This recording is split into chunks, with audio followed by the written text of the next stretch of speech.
like a whole day of parenting.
no.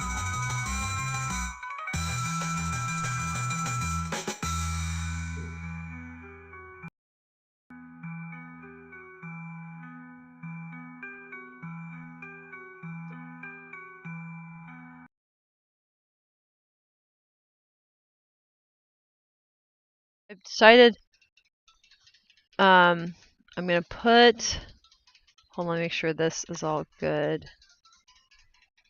I have to turn off this. One sec. Where'd I put it?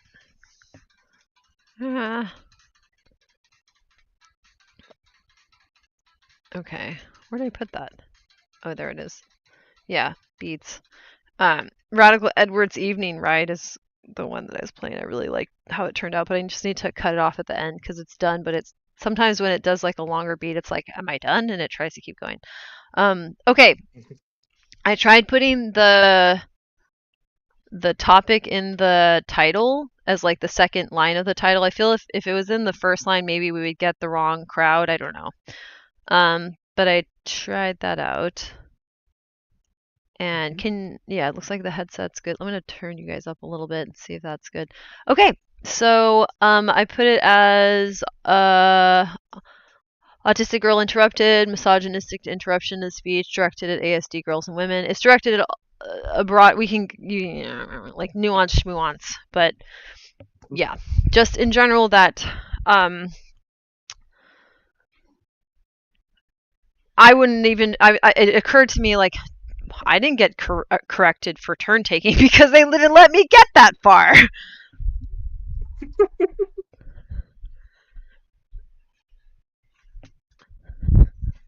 And also, I think it's like a good misogyny deterrent where I'm like, if some, I'm not misogyny. Let me be nuanced with that too. If somebody's like developed a projection of a person that they think they'd like to date and put it on top of me in the past, which hopefully those days are over now, what I could do is just like, oh, well, I'm not interested in you, but I don't want to deal with this person's emotional regulation over that. So I'm just going to like special interest fire hose at them. And that made them go away. Right. Which was awesome. Like,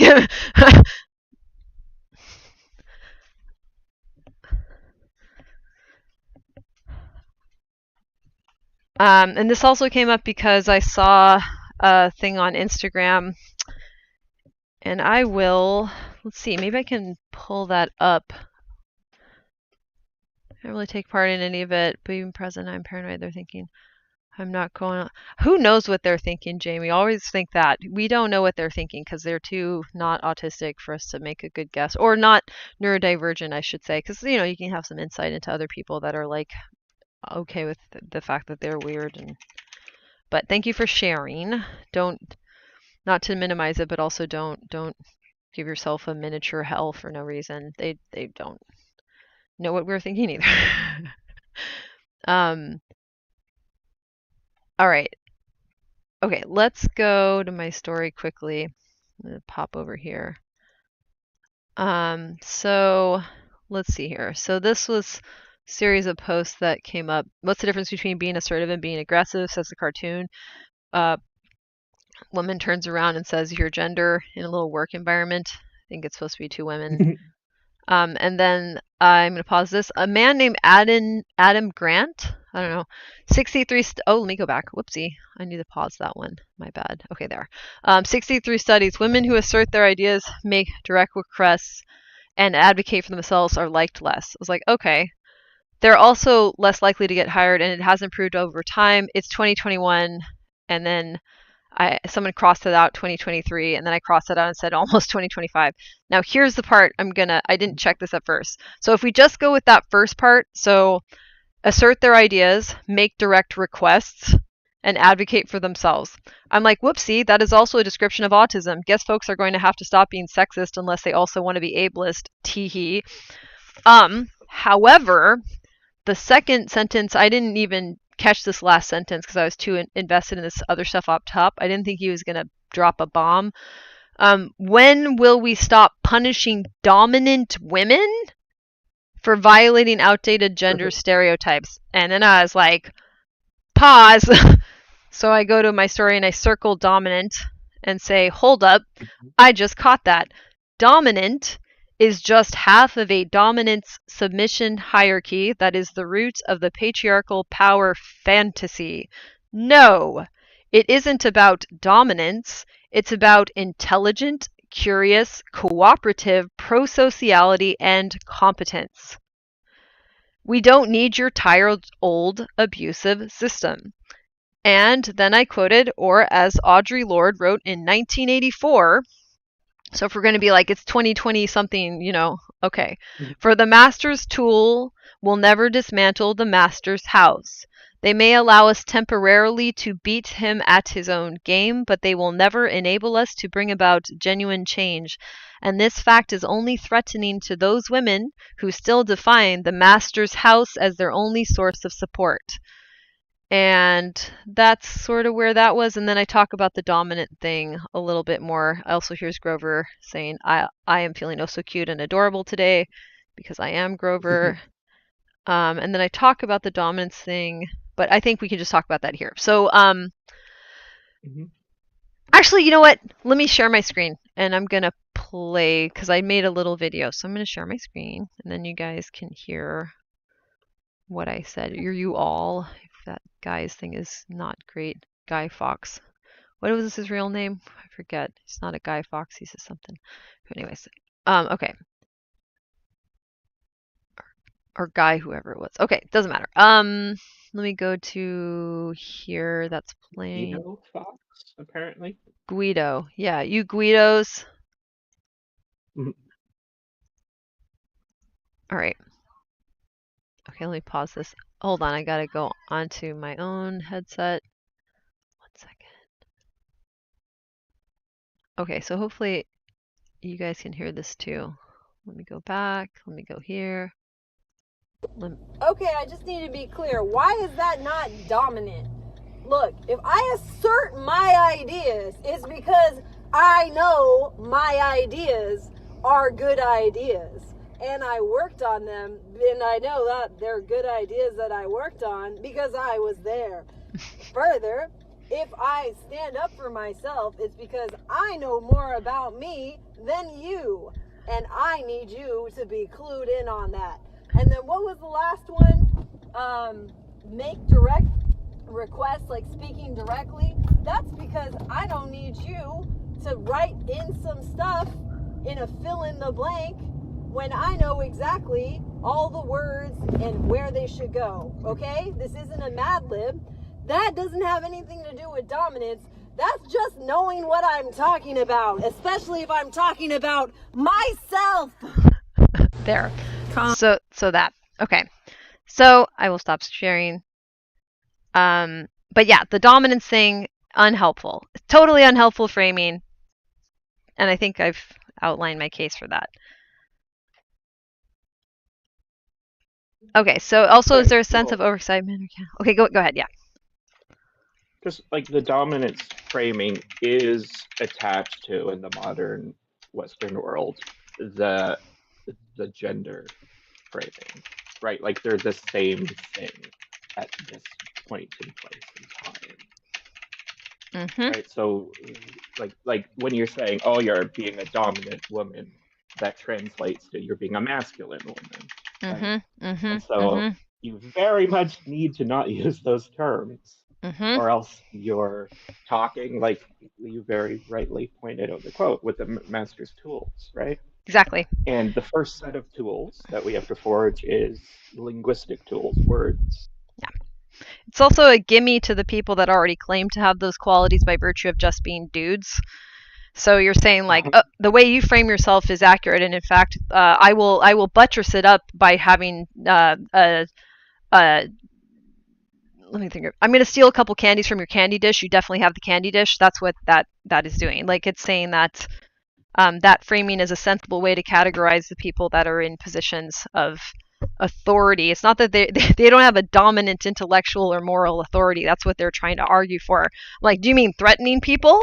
Yeah, you guys certainly can be threatening people, but that's a lot harder to do when you're 5'3" and weigh 120 pounds. So I never had a sense that that was going to be a sensible thing for me to do, which is good. And I think that's actually, I'm lucky for that in a sense. I said sense too many times in a row, but like I'm lucky for that in that I can see their leads abuse and delusion. Their leads somebody who has to continuously maintain this facade. And I'm not going to be like, oh yeah, your facade is totally real. No, it's not. Right. Like you're a person who holds a position of dominant hierarchy. Yeah. That's what you are. Yeah. And it's not an innate part of you. Mm-hmm. It's a part, right? It's a position that you have to reinforce for yourself constantly. You yes. are putting yourself there yes. over others. Yes, exactly. And claiming they have to claim it's for moral and intellectual reasons because it's so dangerous to put anybody in that position, even when it can potentially facilitate the coordination of efforts and intelligence and design and things that humans need. It's a very dangerous position. So they have to argue that they're morally and intellectually superior. It's Ouroboros, right? But what's actually happening is they're threatening people. That's why they're there. And so I'm not going to say that me doing the things that the person who could rightfully be in that position is able to do, being direct, explaining the things that I need. What was it? Being assertive or something? What was it? Being direct, explaining the things that I need. Let me get that list again. I forget already. Because I can translate them. It's probably worth doing. I'm going to look on my Instagram itself. Okay, so thanks for your patience. Okay. Assert their ideas. So have idea. That's an intellectual ability being expressed. Great. Make direct requests. That's me once again making sure that the idea is being served by me, the agent who is advocating for the idea. And then advocate for themselves, right? Well, myself is the thing that is the party responsible and taking care of this idea or this other pro-social suggestion that I'm trying to cooperatively bring in front of others who need to know about it if it's going to succeed. So all of those things I'm describing somebody who actually has the intellectual and pro-social aptitudes and development to be in this otherwise dangerous position of leadership. And then you're going to say I'm being dominant. Ooh, somebody shouldn't be in that leader position, but is in that leader position. Like I'm kind of sus about this Adam guy. Mm-hmm. Even as he's trying to advocate for the rights of women, he just goofed real bad, which kind of suggests that he doesn't really know what the fuck he is doing. What? Oh, swear jar. I don't like the F-bomb specifically, so I'm going to fold the star now. I have a star jar for doing that. Anyways. Is not atypical. Most people do not know what they're doing when it comes to advocating for the rights of women. Yes, right? Exactly. Just writ large. It's not even a men-women thing. It is yes. Just most people. Exactly. Yeah. Exactly. And hopefully that person would be receptive to, I don't know him, what my adjustment would be. And my goal is to work on those adjustments in a way that we can be efficient, like not dilly-dally about it because we really don't have the time, but also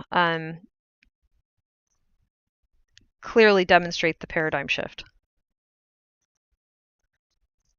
And it's not easy to do or else we'd already be done.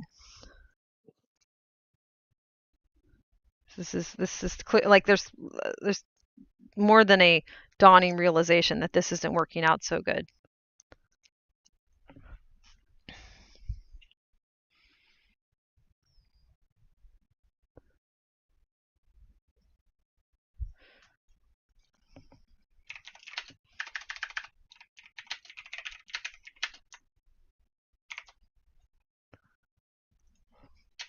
Okay. Let's see. So want to talk about monologuing a little bit. So autistic monologuing and the idea of like turn taking and issues with that. So, where to begin? I believe that if someone is not working to speak in a fashion, working consistently to learn how to and get better at speaking in a fashion that other people are able to follow along, or even if it's challenging, like, you know, you're in service of the idea. I don't think that means dumbing down your speech. I think often it means leaving the room where the person can't understand it as well. That's more my strategy. I don't really want to reduce my capabilities to slow down for somebody that's like so far behind where I've ever been that it's stupid. I'm not going to rescue the golden boy. But that's me. I mean, maybe somebody else can worry about him. But the golden boy will often be like, "See, I am important after all. I am Link." I'm like, "Nope. All right." But monologuing is something that you can get accused of as an autistic person is like a feature of the neurodevelopmental profile, and I think that that's actually unfair. And that autistic people who have something they really want to get across to others have to be aware of these social norms. And it has absolutely impacted me, and I think the degree to which it has would be interesting to study, and to study that across people and across presentations. So if we have autistics that get interrupted more often, do we end up with what is more considered the quote-unquote female profile of autism? Do we get closer to that? I would suggest that that is so possible that it needs to be explicitly ruled in or ruled out, because it just seems incredibly significant to me.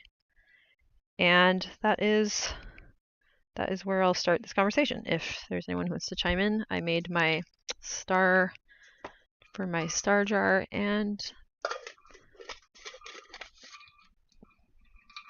ta-da. Hey, hello.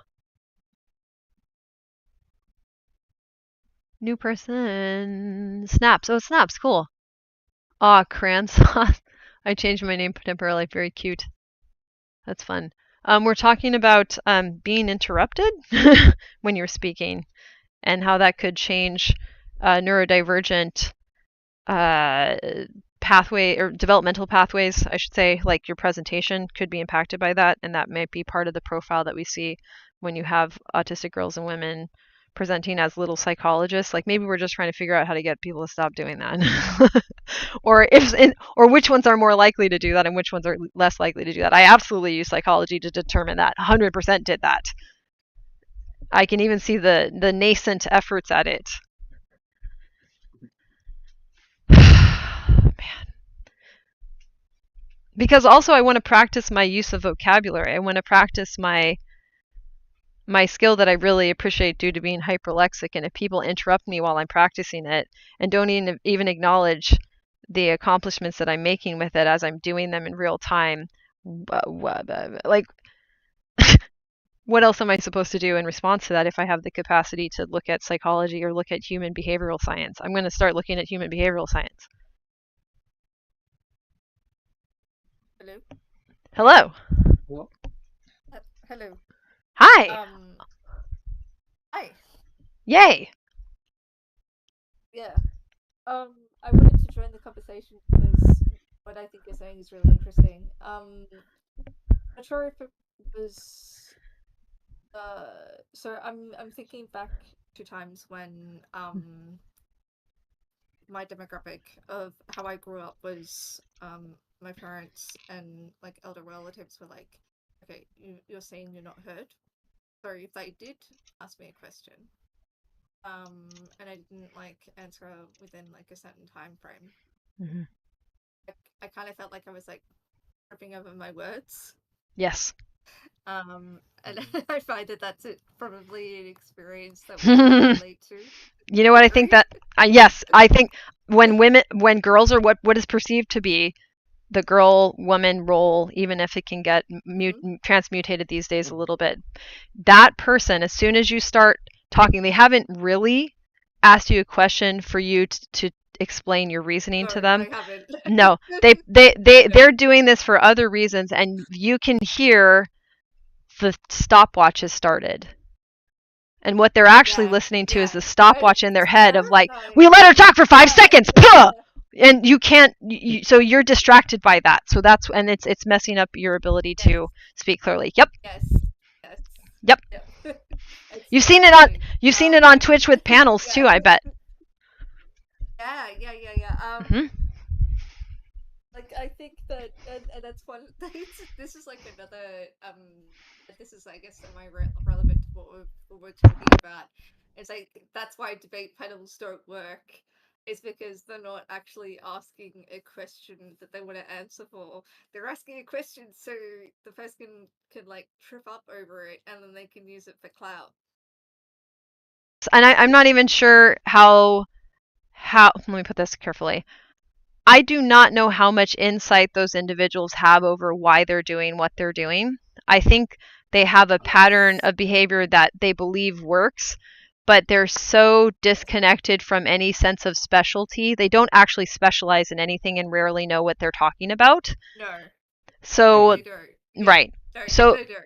so they're not speaking in service of explaining a complex phenomenon, and they're not able to reason in that way either because they don't practice it. So they're doing something else, and all of that is just the colors of paint that they're filling in the something else that they're actually doing, which is some sort of dominance game, Yeah. right? Yeah, of some kind. 100%, Yeah. 100%. Yeah. Yeah. No, I completely agree with you. And it's like, okay, the first time watching it, it's like it's like and it's like you don't want to watch it, Mm-hmm. but you do because like just that once. Just to see how these people are actually communicating with each other, and then you realize, yeah, They're not. you do not want to. That they're not right. Yeah, They yeah, they they yeah.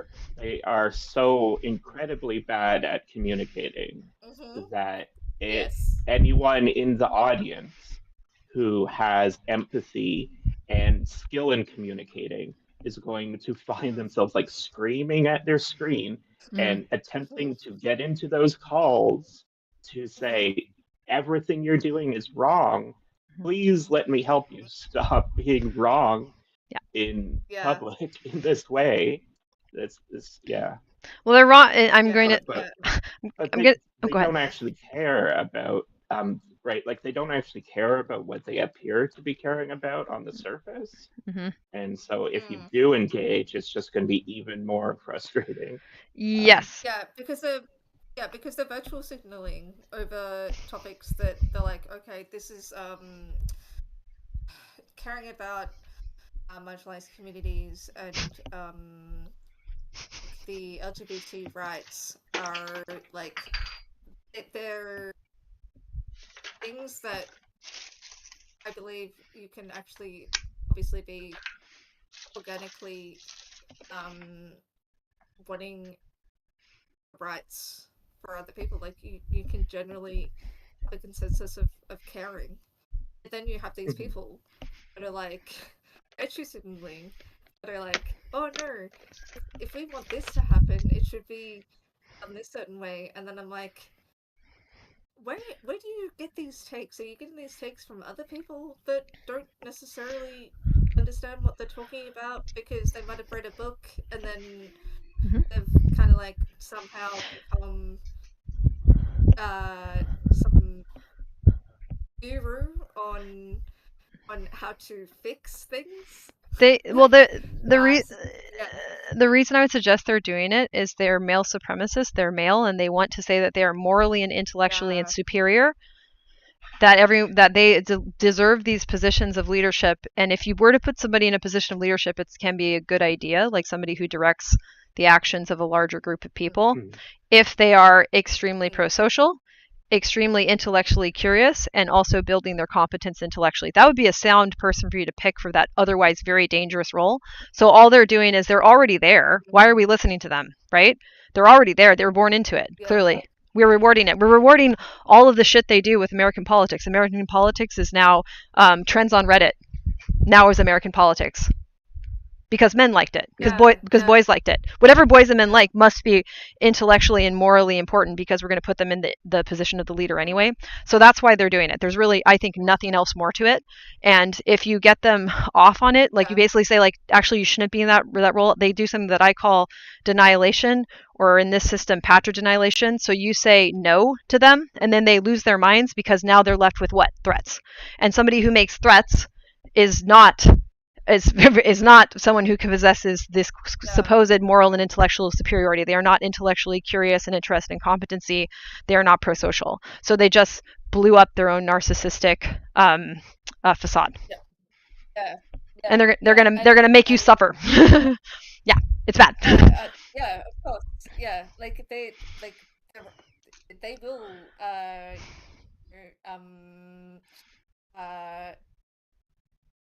try their hardest to get a reaction from you. Like they will do everything in their power to try and get a reaction from you, because that is like fuel for them to continue being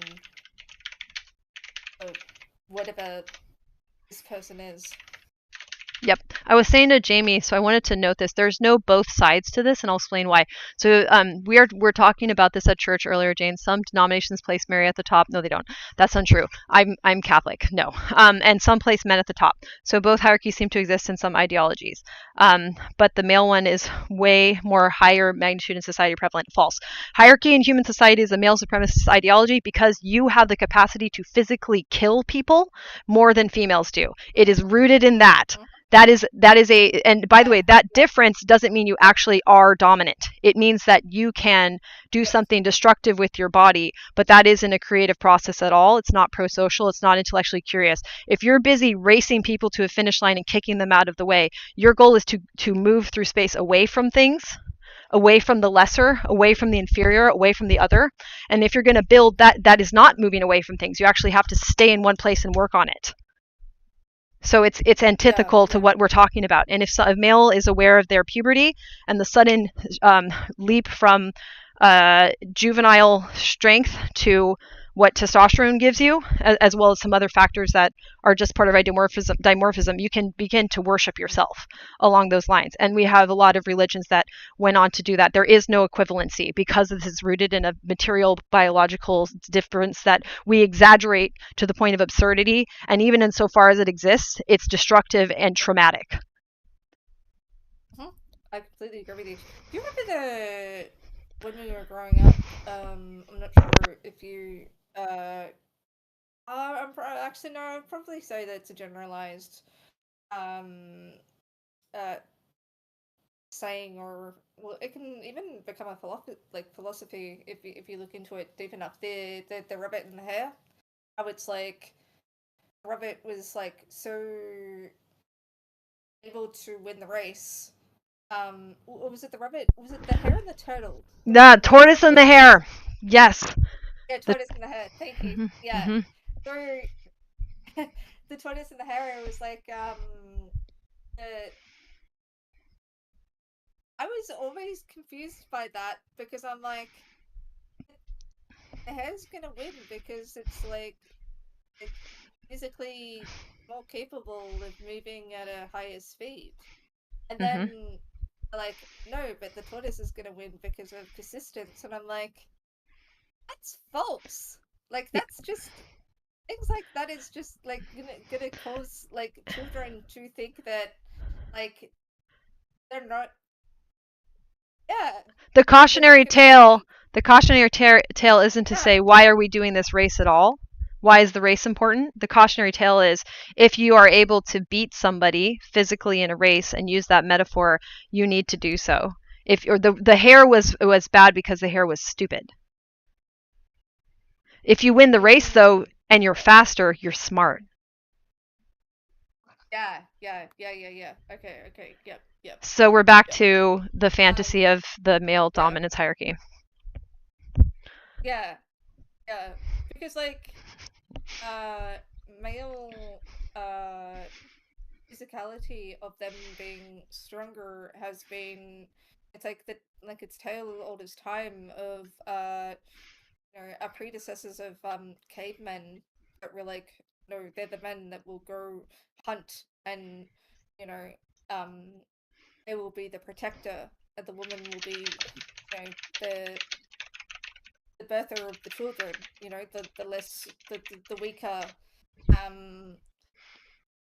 of the physicalities between the two. And I'm just like, I put both of I the reason why I brought up the tortoise and the hare is because it just, I felt like that linked back to the caveman times. And yeah. Ooh. This person doesn't know what the fuck they're talking about. If they would like to talk to somebody that actually understands Catholicism on some level, I have way better understanding than they do. I mean, they're obviously evangelical. If they really want to know, a lot of it has to do with racism, because the Italians and the Irish are dirty immigrants, and we're Catholic. So if they really want to get into it, I bet they're not Irish. And you guys, you're in the UK, so yours is a little bit different.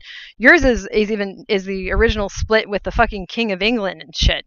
So it's more that like there's a rivalry between Protestants and Catholics. And if you have anything of the Irish Catholic thing, that was a bloody nightmare. That was a bloody mess. Like, it was bloody. Like, it was organized terrorism. So yeah, no, it's just bigotry towards Catholics. It's not a deep understanding of theology or what's going on with the Roman Catholic Church. That's stupid. That's really, really dumb. Like, you're talking, oh well, then there you go. Yeah, are they, so they decide they're the, that's a lot. I don't have the wherewithal to unpack that guy. But the Irish Protestant Catholic war, basically, they're a byproduct of that. So whatever they're saying is propaganda as aspects of the Irish thing. In America, it would be propaganda against the Irish and Italian immigrants. So it ain't even about all that. Like, it's some other shit. And insofar as it's organized globally, it's like certain groups benefit from that propaganda. And it's like, I mean, I wouldn't even bother with it, to be honest. I would just stop talking to them, like, or talk to them about other things, because you could write a thesis paper on this depending on where they're from. And if they're from Ireland, holy shit, they got a lot of baggage, is all I'm saying. And philosophically, like, it's going to be incoherent philosophically, so it's like, I wouldn't bother. Unless you want that to be your special interest. And like, if you want the like Irish Catholic, Irish Protestant thing to be your special interest, go for it. But otherwise, I wouldn't fucking bother. I'm going to put a million swears in my swear jar. I hate that word. But I've adopted it because it's in the cultural. It's how you get to say something and people listen to it. Is you say fucking like the guys say fucking. I hate it. Just listen to me because I'm right.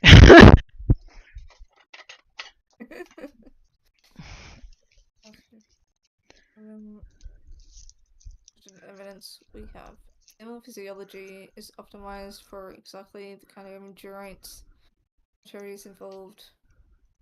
Yeah. Just because like men can smash, maybe like I'm talking like chopping wood or something, like women do have a lot of endurance. Oh yeah, well women so if you do endurance sports where we beat men, it depends on training stuff, but we're an endurance species for a whole bunch of reasons. The reason that men can attack women in the first place is really more than likely just rooted in the pregnancy issue. So it's not that they get an advantage, it's that women or the females of our species don't die during pregnancy if we don't have that low of a body fat percentage. So then the muscles can't be eating the fat all the time, or else you'll get amenorrhea, which is a great safeguard. But why do we even have amenorrhea? If you didn't, the fetus has no cutoff to your blood supply, at all. It's direct, which is like one of only 5 species that has that at all. All the other mammals, it's an indirect connect to the blood supply, but since it's direct, it will just start eating your organs. Oh, jeez. Okay. So that makes me not want to have children now. it's a little. I mean, there's no, there's a lot of propaganda about what it really is, but that's what it is. And you know, it probably was like an evolutional adaptation because the brain is so expensive. That we need to have this longer pregnancy, and we need to have all these safeguards and ways that like this can actually go through all the way, even though there's a lot of problems with it. There's a lot of problems with developing a brain that's this expensive. So if we didn't have all this, we just simply would never have existed as a species. We would have imploded. So it's not for the benefit of males that they can potentially destroy other physical bodies in ways that can never be repaired. I don't know why that would be an advantage. It just makes somebody want to destroy you because you're antisocial and a psychopath. So it doesn't make a lot of sense. Yeah, but what makes more sense is to say that, well, the problem is like females having that relative amount of strength to the males would be a no-go, because relative to our own body, not relative to males, because difference doesn't mean hierarchy, relative to our own body, we could not survive the pregnancy because the fetus would eat our organs. Yeah. Yeah, I'm sorry, I'm just like, I really don't want to have children. Yeah, well, fair enough. Yeah. Yeah. Yeah, I'm just like, that's terrifying. Yeah. Right. And then if we know what it is, then yeah. Well, we have all these weird Platonic, quasi-Platonic like ideas of what pregnancy even is that are still, like, even debunked as they are still kind of like worked into our metaphors and all of these positions. So women, let me start this up. A human female body is not relative to a male human. A female human body is not relative to a male human body. It is relative to itself. Think of it that way. So relative to itself, and maybe even relative to other females of other species. Then we can ask, well, why are we different than other females from other species? Oopsie, we have to study females. Whoopsie, we didn't even do that in research. We didn't even have female lab rats.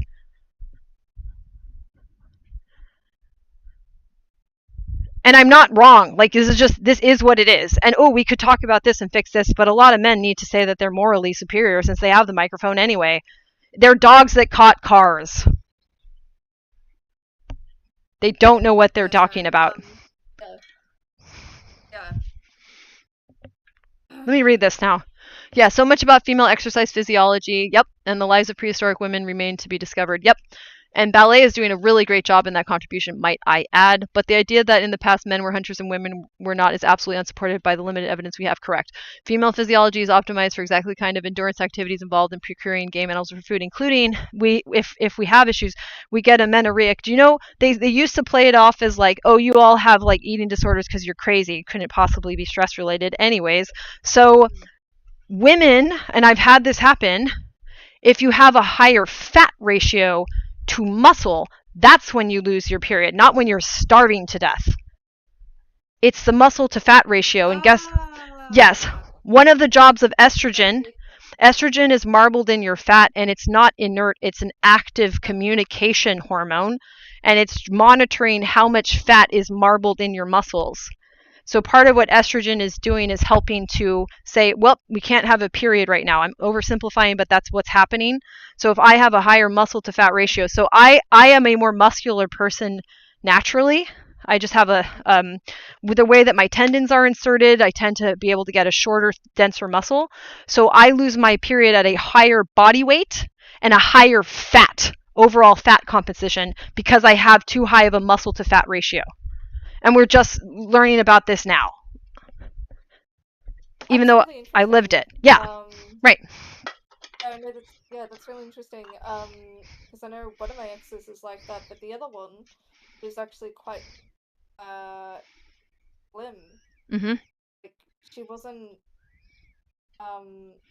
sorry, that's it, but also at the same time I think that there could have been other things going on in that sense of other parts were just not running as they should. I'm looking at it as like it's a car. I for some reason my brain is going towards that analogy. Sorry. Mm-hmm. Yeah, Mm-hmm. something was going on with the blinker fluid. Yeah. But in the other sense, there was something wrong with the brakes, and they were that makes a whole lot of sense. Yep. Yeah. It's almost as if females are not just a stupid version of males. They're like, well, something's bad about a female body. It must be for stupid reasons related to their moral and intellectual inferiority. They must have done something stupid. They must be a stupid turtle. A stupid tortoise, I should say. Tortoise in the hare, right? They just have to be a smart hare, and then they deserve to win this race that they made up.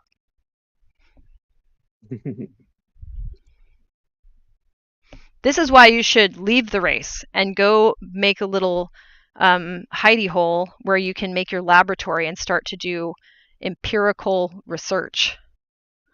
I don't even care if it's sloppy. They're not doing anything, so you're ahead of whatever the fuck they're doing ahead of. It's even in our language. We have a language that suggests this way of thinking too much, and they leaned into it more because it made them feel good about, I think, the puberty that you can experience as a male, which I hate to say it, doesn't make anybody the golden chosen one.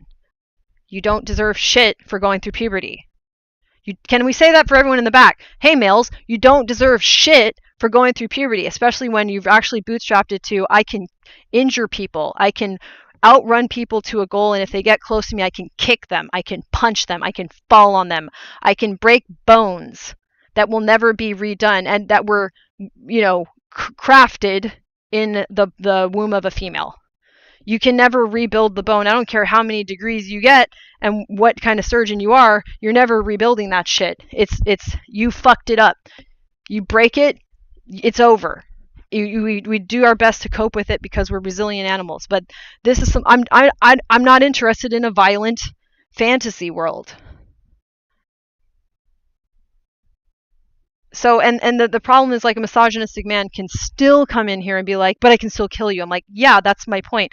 But if you go in with, yeah, I can still kill you, whoops, yeah, you're not moral, whoops, you're not intelligent. I won.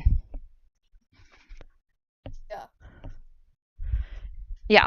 So because that's basically all the arguments that they're gonna make goes back to that argument, and you're just like,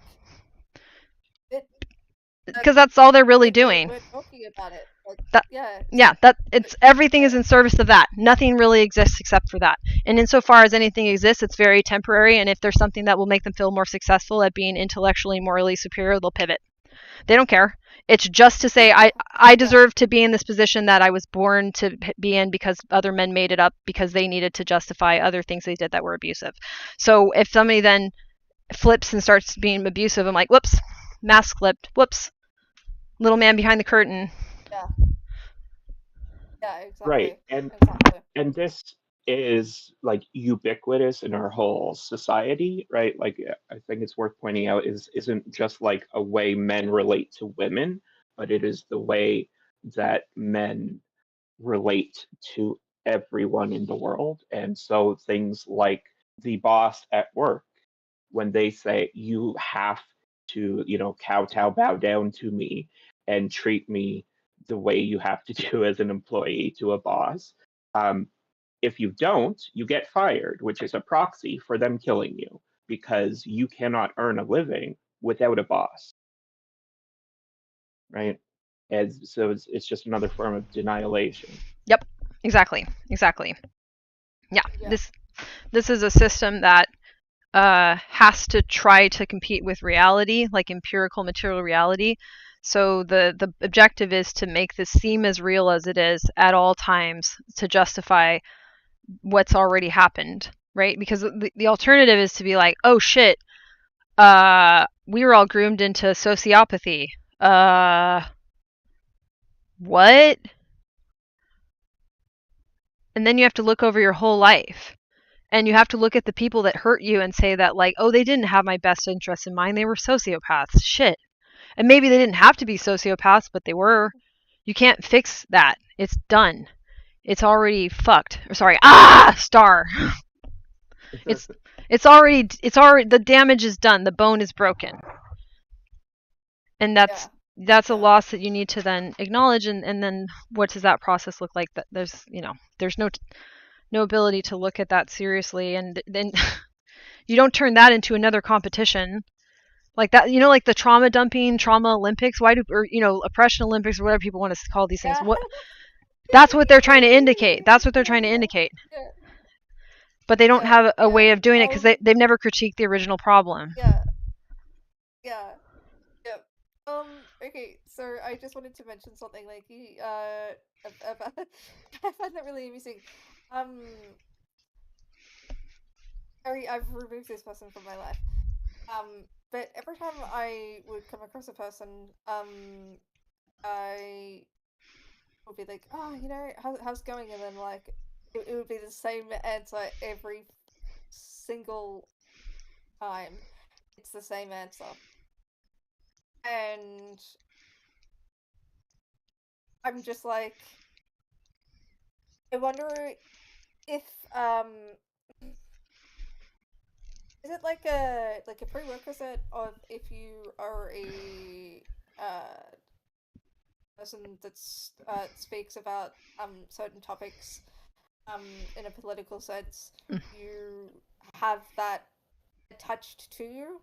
Because I find that there's people that discuss politics and discuss current events that have this like mentality of they need to be perceived in a certain light. If they're not suffering, then people aren't going to take them seriously. Yes. It's just a pattern that I've noticed, and I've excluded all of those people for myself. But as soon as I saw that, I'm just like, what is disadvantage? Like, this is a disadvantage to you. Why? Yes, because I understand that.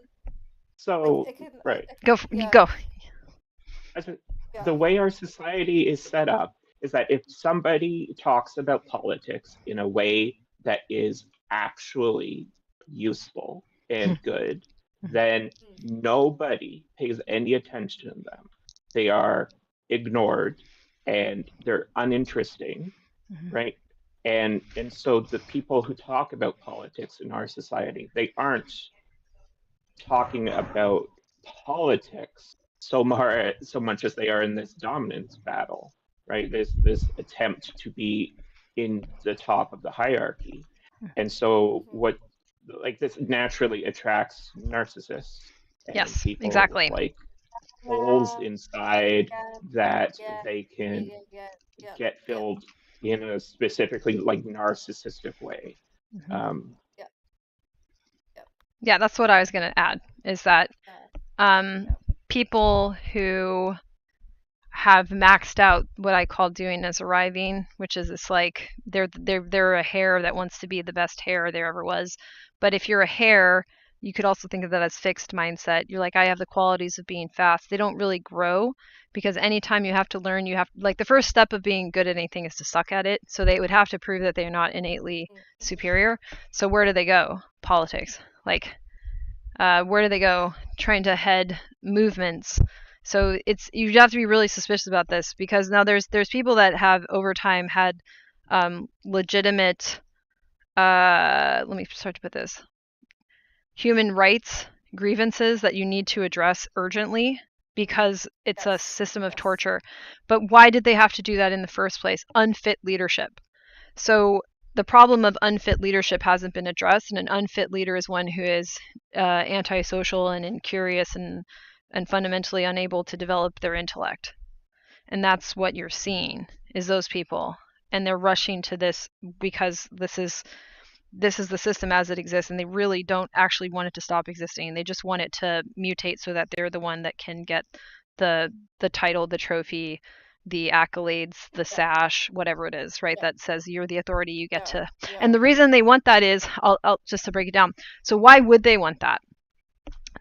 they do have major gaps in their development. They have extreme forms of incompetency in their intellect and their ability to coordinate with other people and be cooperative, right? They can't do it. They may not even understand love as a concept. They may have a really deep psychological limitation, okay? But they still want to be safe. They still want to be protected. That dangerous position of the person who is a leader, who we need to be pro-social and intellectually curious and constantly developing, it's also something we'll protect. Yeah. So they're trying to get that. And they're like, well, I can kick people out of the way, so I'll kick over that sissy that just sits around reading books all day. Yeah. Mm-hmm.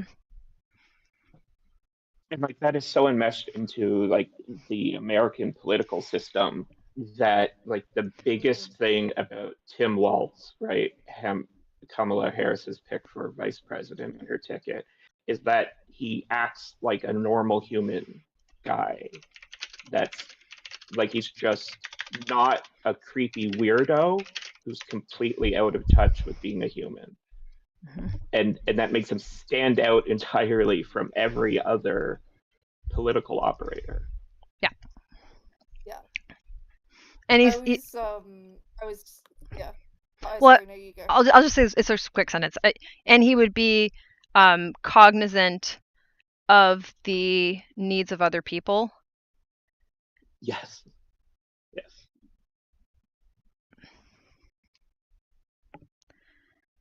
Yeah. I'm done. Yeah, I'm done. I was just gonna say, okay, no worries. I was just gonna say that basically like takes the cake when it comes to American politics. Mm-hmm. Like you wanted to make a definition of it. Mm-hmm. The way that you just it was a perfect sentence, like it was a perfect sentence. Mm-hmm. And then why would America be such an extreme version of it? Could it have anything to do with our industrial military complex? I would suggest yes.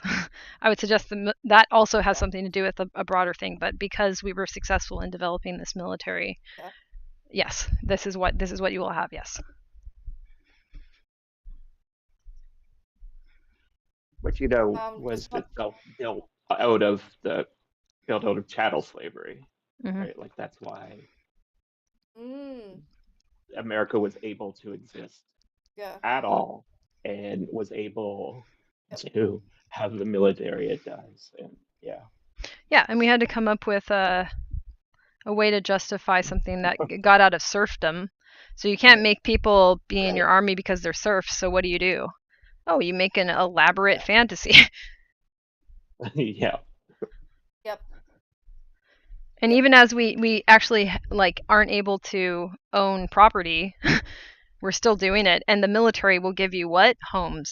The military will give you the GI Bill did what? Homes.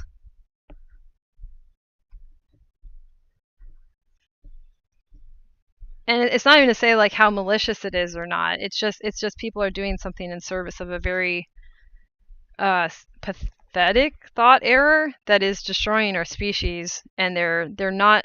The thing to get it at is unfit leadership will do this. Unfit leadership relies on violence. Anybody who's like, I'm a political revolutionary, and I'm like, oh cool, what's the plan? Violence? Ha ha ha! No, you're not. You're the same guy. Yeah. So that's why Twitch is obnoxious. The only that is a revolution is a nonviolent one.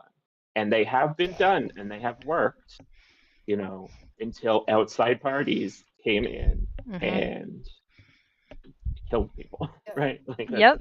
Yeah. Yeah. And we go back to the quote from the beginning, the master's tool will not dismantle the master's house. What is your understanding on like political leaders in like the revolutional sense of like how am I trying to ask this question? Sorry. No, take your time.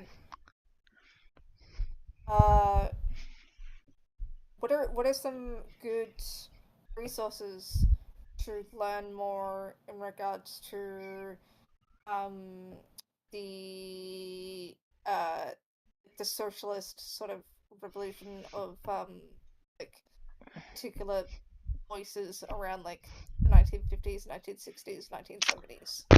Do you Okay. Maybe, okay, if I answer that directly, I'd be curious what Lilith has to say. So I would say there's value in looking at what happened with the feminists involved in that time period, especially into the 60s, because they realized that their comrades were sexually assaulting and grooming the women there and degrading them, and that's part of that story. So that is something I would note. And then because I think this story is more fundamental than that, I might say, I'm not sure if that's as useful as just skipping ahead to the work of Elinor Ostrom, who is an economist who passed away within the last decade, I believe. I think that's correct. But she won a Nobel Prize for her thesis on the commons, and that she basically disproves the tragedy of the commons. And socialist and communist theory depends on an understanding of the tragedy of the commons that she refutes. I mean, she justifies, I think, some of their beliefs if you go into a really deep understanding of socialism, I'm sure. But I would suggest that that era is actually so misogynistic and so incapable of recognizing it that you'll probably want to go into it expecting to do a feminist read of it, or like a feminist screening of their history, like in the post-structuralist sense, post-structuralism being that you're going to in the simplest version of post-structuralism, like you're going to situate the person in their era and not listen to their narrative as an authority over what actually happened. Like you're going to be very skeptical of that, and then it gets into deeper layers that are But doing that would be good. That's my opinion. But that also explains why I have been not enthused to bother looking at that as much. Jamie, what is the book that you've talked about in the past about pro-sociality? Pro-social world. And then I believe that's their online project. And let me see if I have the book handy. 1 second. And those people are working. They work off of the work. The ways to like organize successfully to like actually do things. Yeah, based off of Elinor Ostrom's Nobel Prize Isn't it model. Just this book, Pro-Social, using evolutionary science to build productive, equitable, and collaborative groups? That might be right. Let me look at the cover. Kind of, sort of, yes. Because they are neuroscientists that are involved in it, and that's why I was interested, but they... Let me double check that. I posted the cover. Yep, that's it. Correct. Yes. Yeah. Okay. Yes. And so when you asked your question, my first thought was like, the framing of this question is going to lead people towards selecting a guru, which is the opposite of what you want to do. Right? You do not want to like say, oh, this person is the best person at understanding socialism. Right? And as I thought about it more, I was thinking like, even saying you want to look into like socialism or communism, I think is jumping the gun. I agree. And like, you're committing yourself into a worldview that just the thing that we need to do doesn't have a name for it yet, because we haven't figured it out yet. And so what you have to do is commit to like the ongoing process of figuring out better and better ideas of what we should do. Yep. And it you'll have like right, you're committing to the opposite of a commitment, like you're committing to constantly change and update your models. Yes. Right. Like And here's a you're gonna conceptual. want. I'm going to show you Mhm. on screen. Yeah. If you look, here's a conceptual model of sociological drivers of change. Look at this crap. Like this is amazing. Yeah. Does this look like what whoever Marx, Parks, Barks, like all that stuff? You know, like no. And also, actually, finish your point because then I'll bounce into what I wanted to bring up. No, I'm done. Okay. I was Okay. trailing off. Yeah. Yeah, so I'm going to read the principles that Ostrom developed, and I think it's important to acknowledge her contribution, and then we can start to understand the acknowledgement of contributions and what it should actually look like. They explicitly are not acknowledging her contribution because she's not a cool tortoise, she's a dumb hare, right? Okay. These principles she's a dumb tortoise, not a hare. Who cares? It's all stupid. Okay, these principles have since been slightly modified and expanded to include a number of additional variables believed to affect the success of self-organized governing systems, including effective communication, internal trust and reciprocity, and the nature of the resource system as a whole. So people have taken this work and they continue to work on it. Also, Ostrom and her many co-researchers. That's a key. Perhaps that's how we should organize. Have developed a comprehensive social ecological system SES framework within which much of the still evolving theory of common pool resource, it's a theory, right? And collective self-governance is now located. Interesting. The still evolving theory, I thought, but I thought we just go back into the past and we rescue the sacred text. Oh, wait a second. No, the Communist Manifesto is different than the Constitution, which is different than the Bible, which is different than Zoroastrianism. What are we doing? So yeah, I think that's a good critique to pop in. We could also just like, I'm going to put this in the chat so you can look at it. So these were her original principles, design principles, so you can peruse this. Maybe that would be more useful. So additionally, the way you phrased the question you asked specifically, it brought to mind the question of like, what should we look for in political leaders in the future? Like, that's not what you asked, but sort of brought that question to mind. And what you want to look for, or like what we want to do around political leaders, is to avoid them as much as possible, right? We want to distribute the levels of knowledge of whatever theories we build up. We want everyone to know as much as whoever's like towards being a leader, right?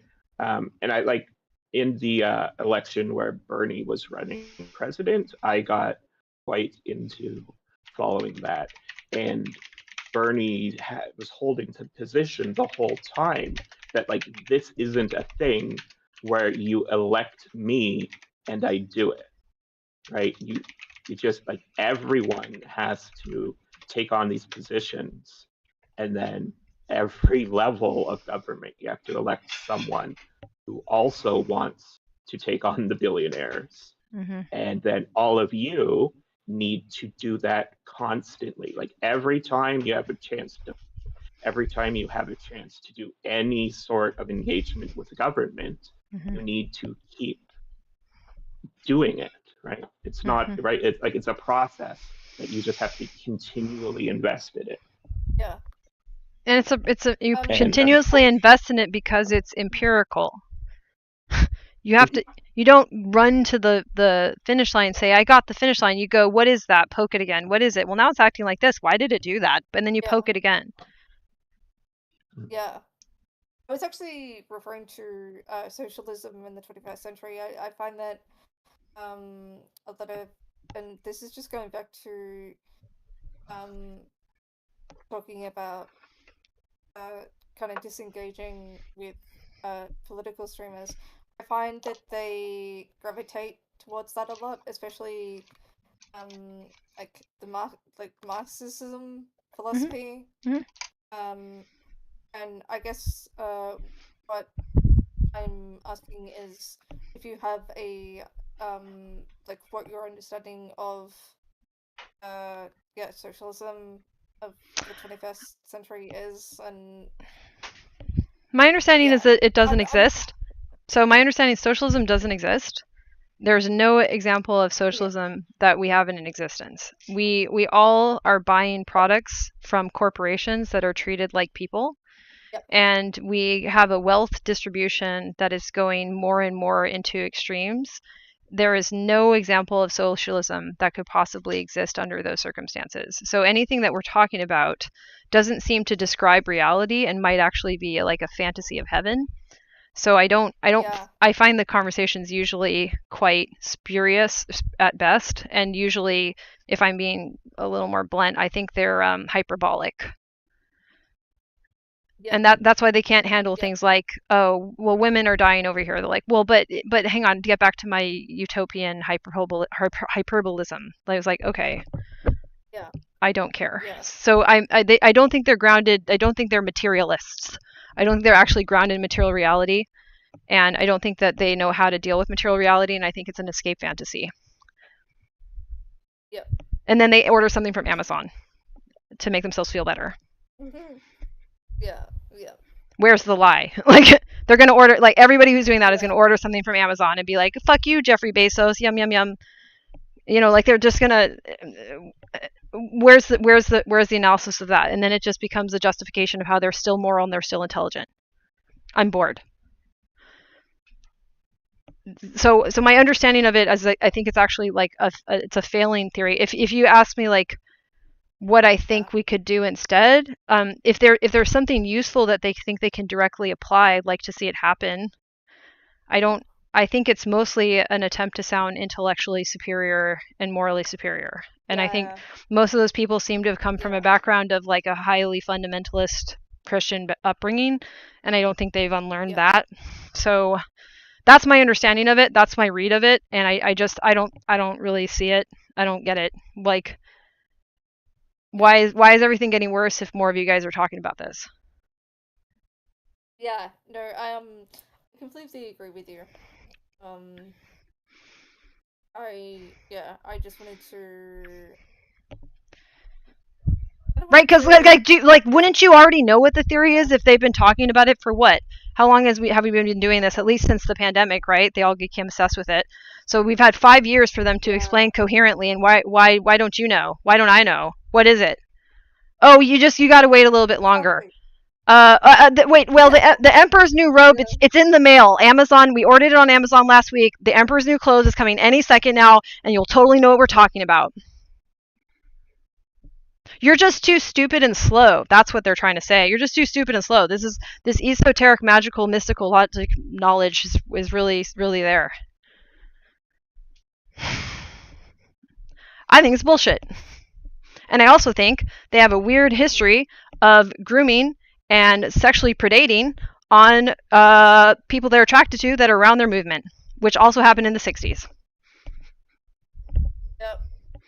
Yep. I mean, it was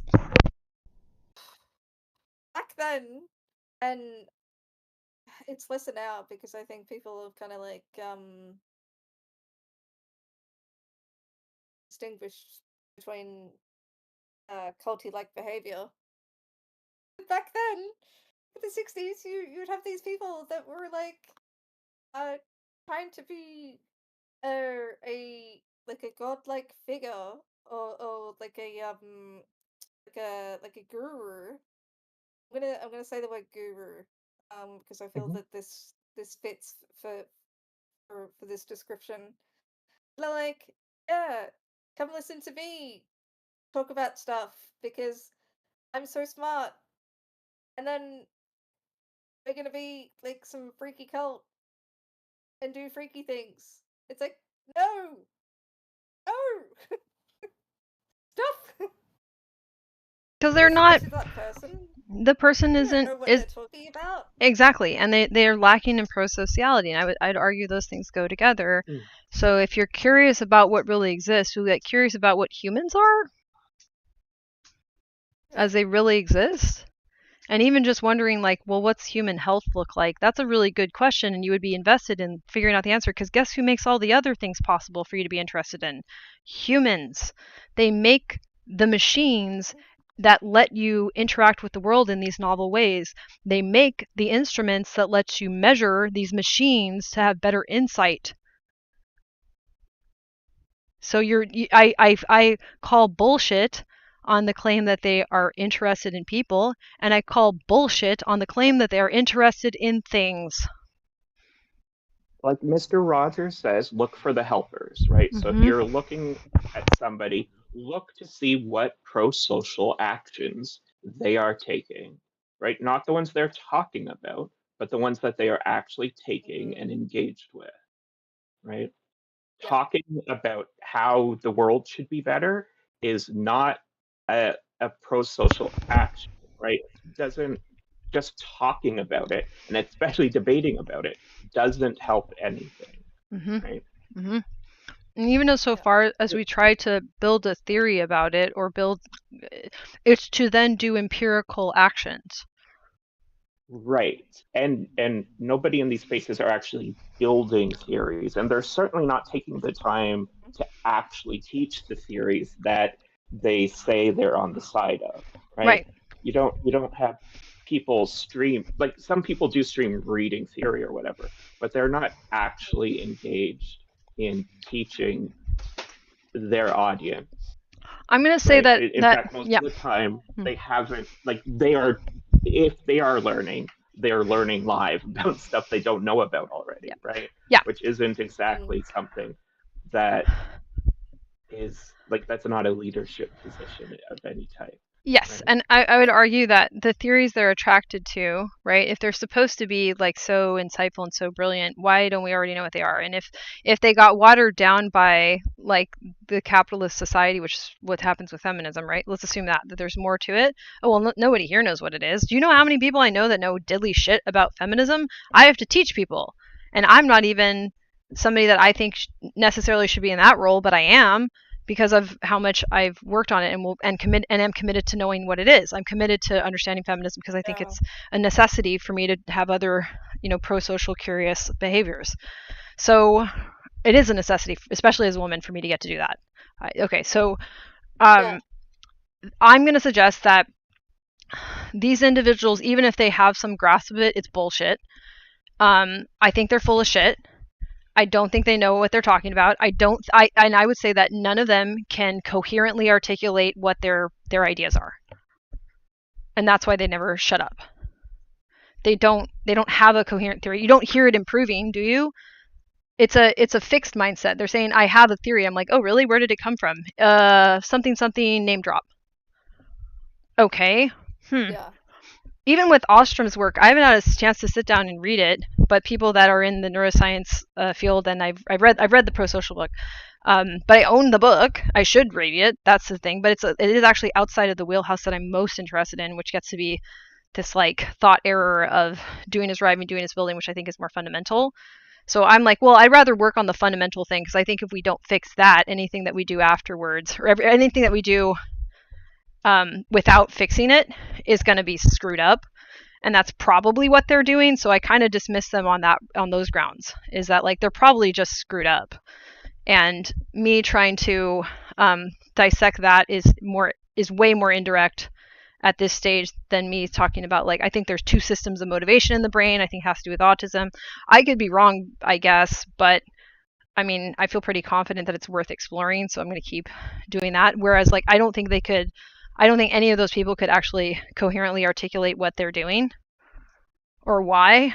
I think they just like, I am smart, I am moral, I am smart, I am moral. I'm like, I mean, whatever, dude. Yeah. And then that's how the panels come into it, and these like open discussions, and then they'll talk about random crap that they don't even know what they're talking about, but it's it's engaging with audience. But when the audience might know something more, because what they're doing is entertainment, right? It is reality television, right? Yeah. Like Yeah. it's not. That's what it is, and it's Yep. yeah. And it's also they're looking for an audience that might be intimidated into being like, well, shit, I don't quite understand. Maybe they are smart. That's not a good teacher. Can you imagine? Like, again, I learned a skill that's very challenging and very practical, ballet. If you walked into the classroom and they just stood there and get like, I'm very good at ballet, the art form would be dead in a year. That accent of the person, I can picture them in my brain so vividly. Thank you. They're yeah, thank you for doing that because that made me that was very funny. Thank you. That was very funny. Um, do those spaces still exist on Twitch? I wouldn't know because I wouldn't touch that side of the website with the 10-foot pole. Yeah. I think that they platform. do. Kyle says it's dying. Like, he sometimes looks at it to study human behavior in his own project. But Yeah. I mean, it devolves into what they call drama. So I think they're lonely people, and they don't understand that they're like broadcasting their friend group, and their friend group is oh my gosh, this gets on a topic I wanted to address. Their friend group. Okay, so we're using the wrong metaphor for socialization in the current era. So you snaps have had a chance to interact with me enough times that we've started to build rapport, and we have a sense of who we are as people, and I've met you in person. You know, I'm like, there's actually criteria that we check that are the right metaphor of like interacting with the human. So when I interact with anybody else online, it's more akin to reading a paragraph or a couple of sentences or maybe a couple pages from a book. And that's not dehumanizing to recognize that that's a more appropriate metaphor. So, go ahead.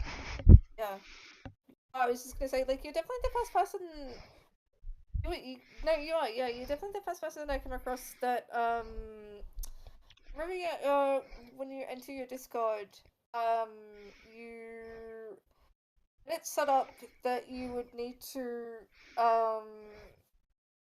do a bit of research on a subject. I can't remember what it was, but it was the first time I've ever done it, and I was like, oh, this is interesting. Oh. The way that this person The Inner Ring by PST. Yeah.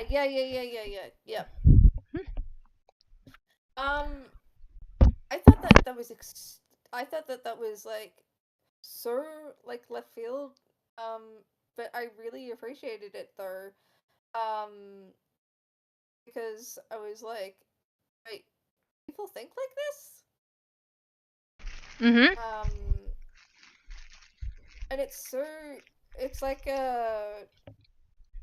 you realize that someone has a different mindset to you, but it's also, it feels like it's the same. I'm not so neurodivergence, someone that's autistic isn't always going to have the same stuff going on as like the next person that's sitting next to them. But you are going to bond over the fact that you're like, yeah, sometimes when I'm in this certain situation, I too have that experience. Do you see where I'm going with this? I do. I also think there's a couple ways that I could continue the thought. When I set that up, I wanted people to understand the project we were working on together, right? So we're going to be helping to work on this specific project. That's what I'm interested in, and I think more people should experience being interested in that project. And that's like constructing pro-social tools that help people to expand their curiosity further, like they're able to do more and learn more and accomplish more based on mutual let me put this, well, cooperation with other people. Like you have to cooperate with other people. So I was like, okay, if somebody's here and they're looking for a status position, like they want to be in a hierarchy, nope, we're not doing that. And I think Inner Ring talks about the hierarchy pretty well while doing it in a way that I feel is very visceral, where it's like, oh, I've lived through this, I've seen this, I've worried about this, right? And he had his own way of talking about it. I think it's really great because there's many ways that we could talk about that aspect of social dynamics.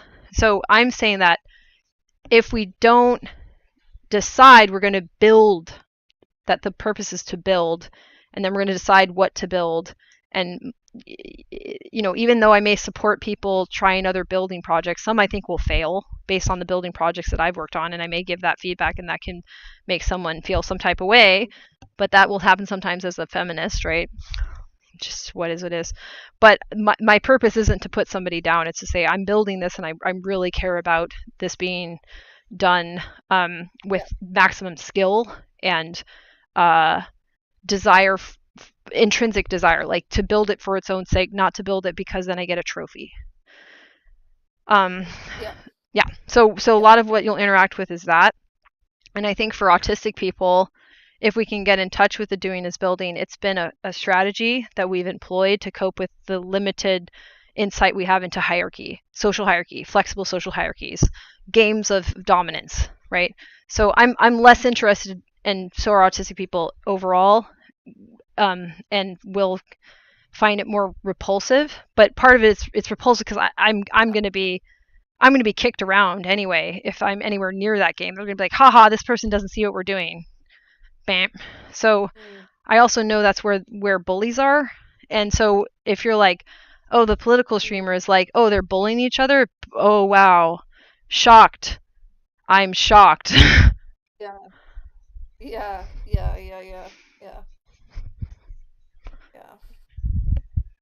Yeah, I think it is bullying. I think that's the actual point of it. And insofar as they want to be leaders, I'm like, so having bully leaders isn't working out so hot. I don't know if you guys have noticed. So. Yeah, exactly. It's very it's contradicting what they're saying. Mm-hmm. It really is. Mm-hmm. And if you point it out, they're like, they'll just shut it down. Well, they'll say that you're bullying them, right? They'll do Darvo stuff. They'll be like, so if I say like, hey, having bullies isn't working, they're like, are you calling me a bully? I'm like, I don't know, stop being one. You want me to call you something else? Build something. Yeah. Yep. But they want to. These are people that already are. It's not an accident that they're just like, broadly speaking, a bunch of white males. Yeah. They're already there, and they're like, oh, there's a good reason we're here. We're different. We're really the golden child. We're really the chosen one. I am the second coming of Christ. Yay. Subscribe.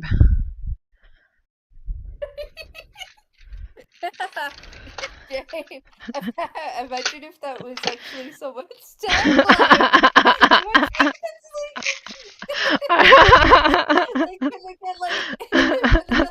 Like or something. Oh, that's funny. They're like, oh, imagine if like, oh my gosh. Oh, that is so horrible. So funny. Oh, that's very, very, very, very, very funny. You think that someone is like that awful that they would say something like that? Mm-hmm. It's like, what did you say exactly? It was like you said, you're the second. I am the second coming of Christ. Subscribe.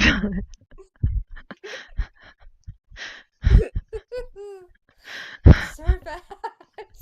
Yeah. So bad. Or, if you will, I am the second coming of Marx. Subscribe.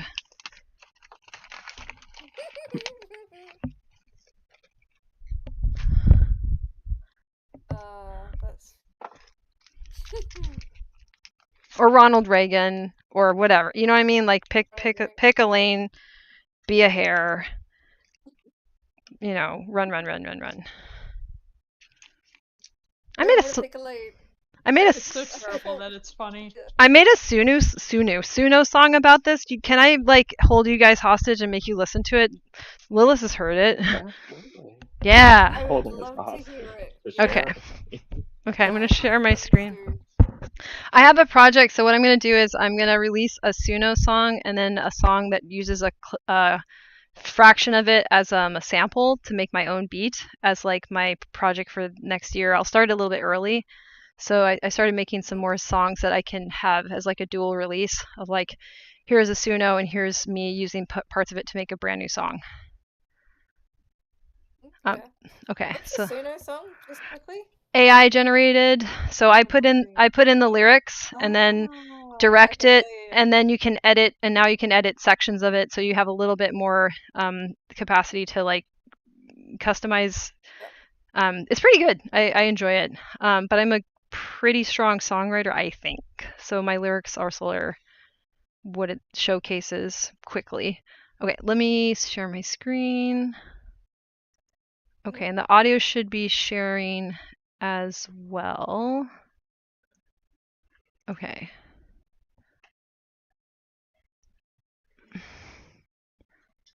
Okay, everybody got it?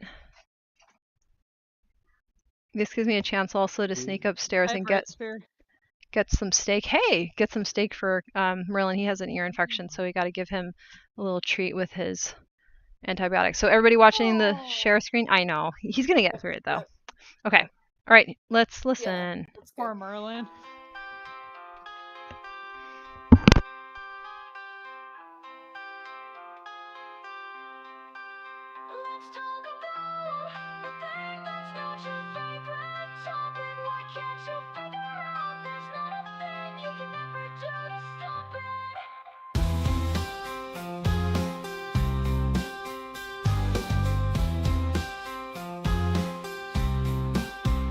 Run the world into the ground because of endless quest for power. Like life doesn't count if we count life in decades, days, and hours. Death makes you scared, say it, coward. Don't hold your breath with naked power. Did you forget? It's always been coming. Live what life you have left. Shut up, stop fucking running. Just hear me out. I don't think you can do it. What is this really about? Why do you act so stupid? You should just accept it. Your life will have an ending. And if you reject it, you're just left with pretending. That makes you scared, say it, coward. Don't hold your breath with naked power. Did you forget? It's always been coming. Live what life you have left. Just shut up, stop fucking running.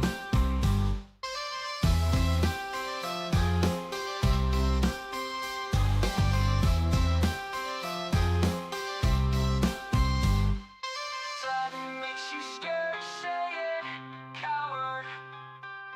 Don't hold your breath with naked power. Did you forget? It's always been coming. Live what life you have left. Shut up, stop fucking running. Running. Running. What did you expect? To cheat death? What the hell did you expect? A safe bet? And what did you expect? Another cheap thrill? What the hell did you expect? To get us all killed?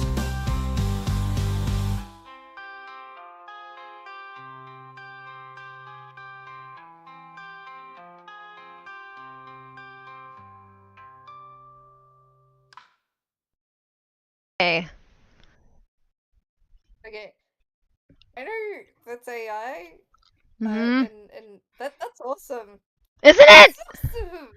It's like having Yeah, that's intergalactic really cool. radio. It's your interdimensional radio or whatever. I'm like, I would like a song that's like this. Oh, there. Now I have one. Ha ha ha. That's so cool. Do you think that musicians are going towards that direction of using Yeah. programs as song lyrics Yeah, and stuff? supplement. Well, I mean, I put in the lyrics, right? So there's that. I don't think it's very good at generating lyrics. It's okay, but like there's something about human memory and experience that it just isn't the same thing. It's not to say that I think that AI lyrics eventually and probably in the near future will have their own poignancy, but it's different. But I also think that if we get to AGI, it'll acknowledge that and be like, cool. Like, it'll probably be more interested in developing its way of expression than ours. But it also, I hope we can have mutual appreciation if we get to that point. So yes, it also gives you a chance to train your ear in a different way and expose yourself to more ideas. Like all art is like a process of copying, mimicking, being interested in something and trying it on yourself. Iteration. Yeah. So yeah, I think so. I mean, some artists are like concerned because obviously it's a calculator that sums humans. So it is taking and copying, and it could very directly copy somebody without crediting them for the idea of being, broadly speaking, theirs. That's a problem. I don't know what we're gonna do about that, but also I'm like, should artists be having to sing for their supper anyway? Should anybody? What is work? What are we doing? When they're like, AI is gonna replace all the jobs, I'm like, wait, so why do we have jobs anymore? What are we doing? What is that? Everybody hates jobs. Yeah. Like, who likes jobs? But a lot of people CEOs. are really tied to doing work for their sense of self. Right, because hierarchy, and though. Purpose. Because of hierarchy, Yeah, they don't really get to build the things they want to or build their skills or work on it. And then they all, like, why do we have so much drug use and alcohol use? Wait a second. That doesn't make sense.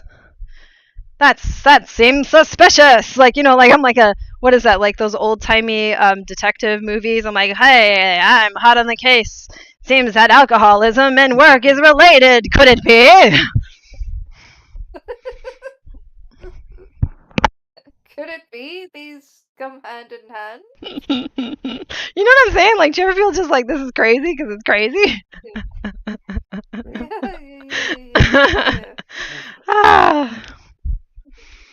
Wait a minute. Wait a second. What's going on here? What's going on here? Oh, the person that's in this role in society where they have to do the whole work thing has been historically getting drunk and beating their wives. Why ever is that? Weird. It's almost like it could actually explain a complex network of problems that we failed to address because men are special. It's like, yeah, exactly. It's like we were not actually following. But hang on, let me try it again. It's like we weren't paying attention. Yeah, you said not following the plot. You betcha. You know, it's definitely not.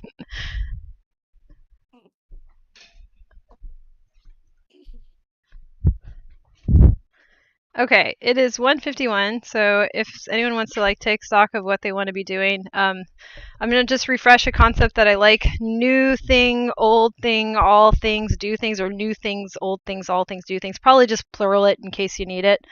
New things is you think about the new information that has happened in some period that you appreciate as new, probably a couple days, weeks, months, whatever. And then you say old things and you let your brain come up with what you want to think about given you just thought about those new things. Then you do an all things where you synthesize and like, well, now that I've thought about the new and the old, what do they mean? What does this change about the old and what does this change about the new? How do they change each other and make a coherent whole? And then do things is just the natural byproduct. So that's the NOA part, I call this node, is the generative part. The D part is the output. That's what's generated by doing a node. So if you wanted to do that for your space, you can be like, new thing. All right, I'm going to look at my desk. Well, that's different. I didn't notice it got so different. Old thing. Okay, what does this mean about my relationship with desks? It's like, well, seems like I still don't have a good solution to pens getting all over my desk, which I just noticed just now for the first time in my life. And so I'm like, all things, I'm like, oh, this is something I could maybe think about. All right, okay. And now I have a thing to do, right? Now I can do it. Now I have motivation. So I'm going to figure out, okay, pens and pencils, what could we do?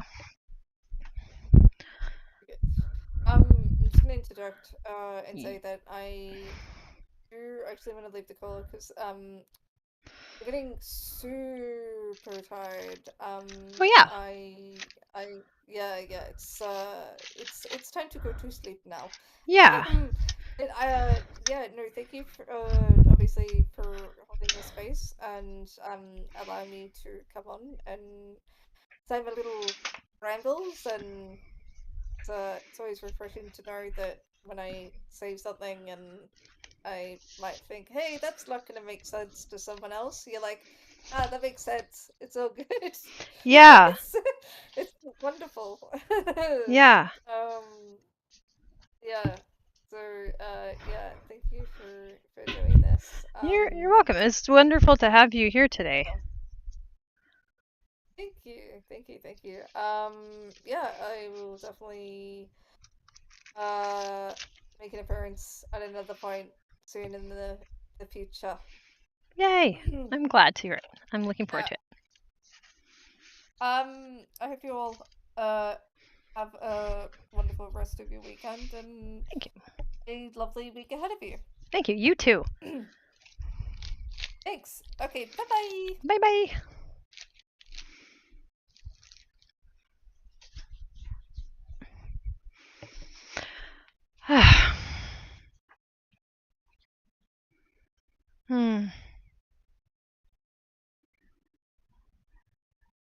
Cool.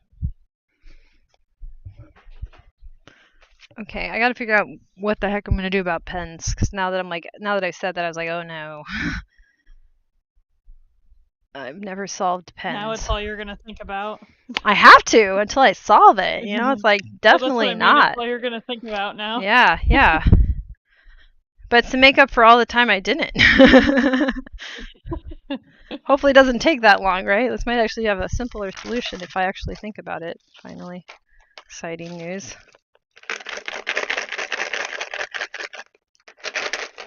Okay.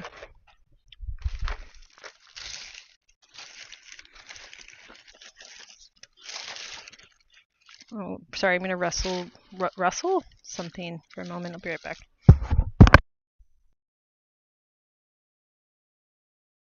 It sounded like bubble wrap. If anyone knows the sound of bubble wrap, that's what it sounded like. I poured something off of, I had like a pen case that I've used before, and there's like, you know, something on top of the top of it, and I was just like pouring it into a garbage and then started pouring pens into the garbage. So I was like, whoops, that wasn't closed. Okay, there, done.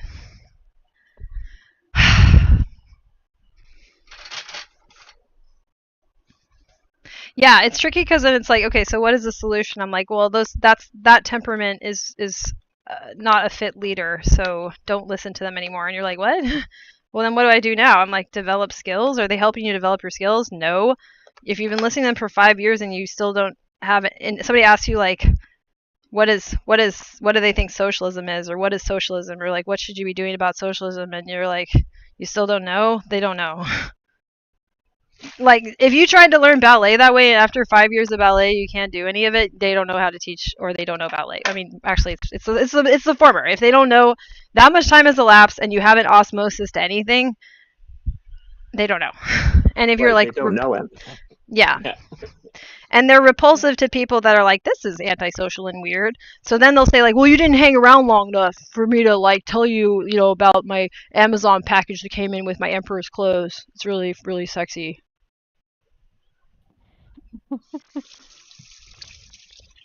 In fact, I can show it to you in private. Like that. Kind of that. Kind of a lot of that.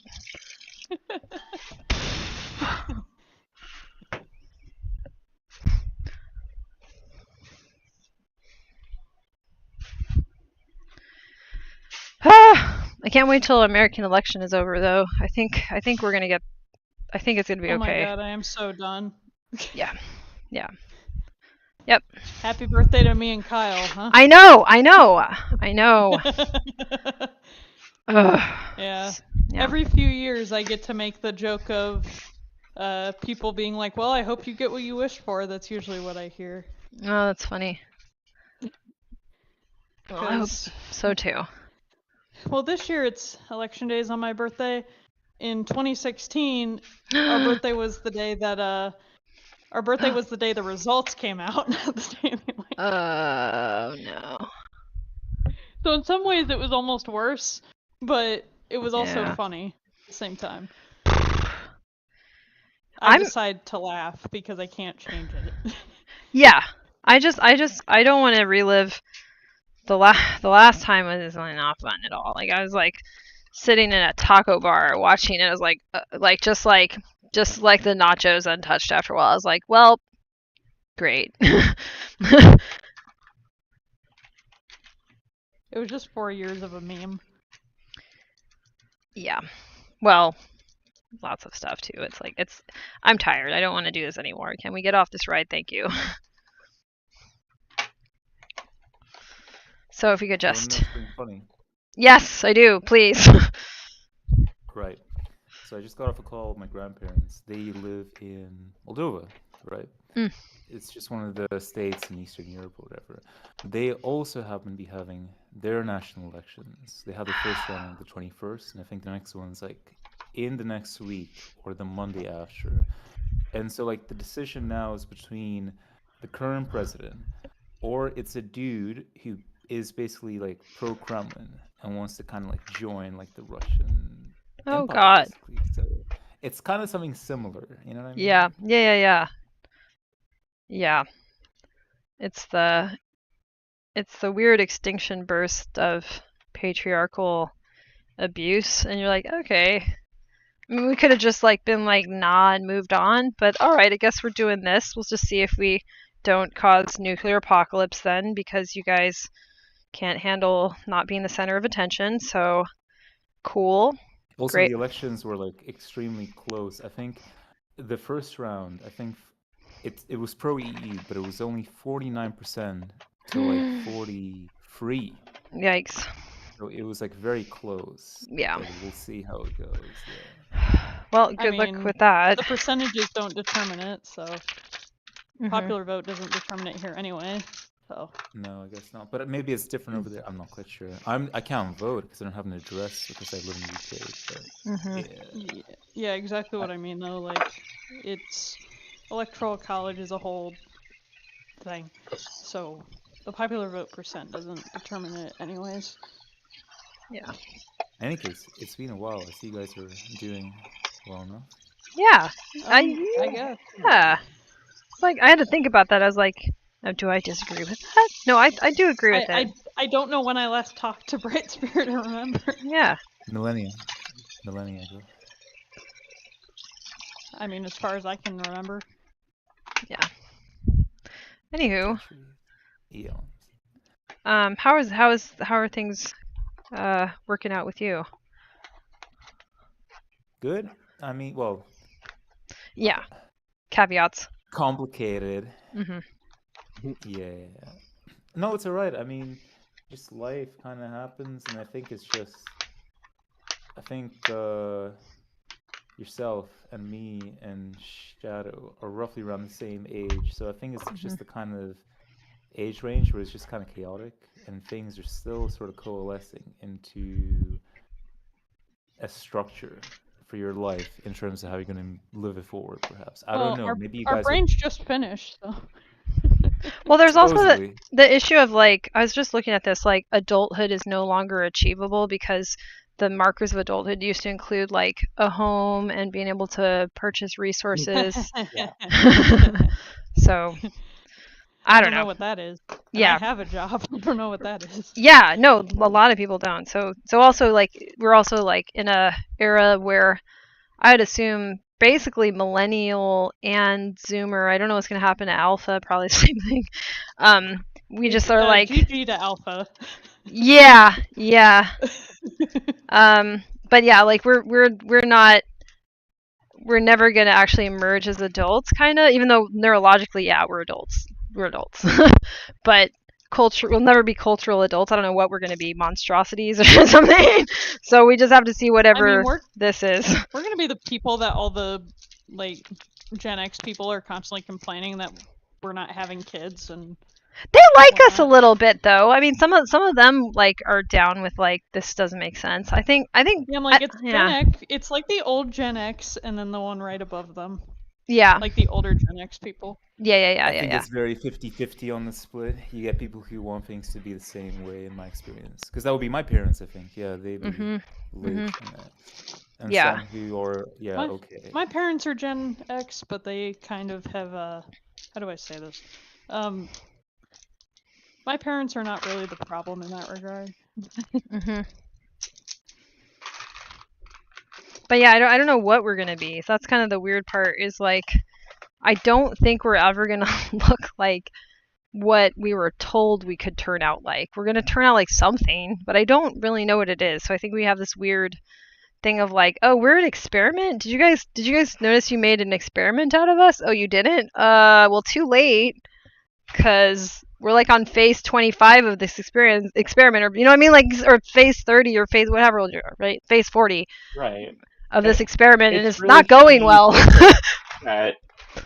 It's really funny to think that people thought it was the end of history like 100 years ago, and everything would be sort of the same from then on, because like we're going through worldwide societal shifts.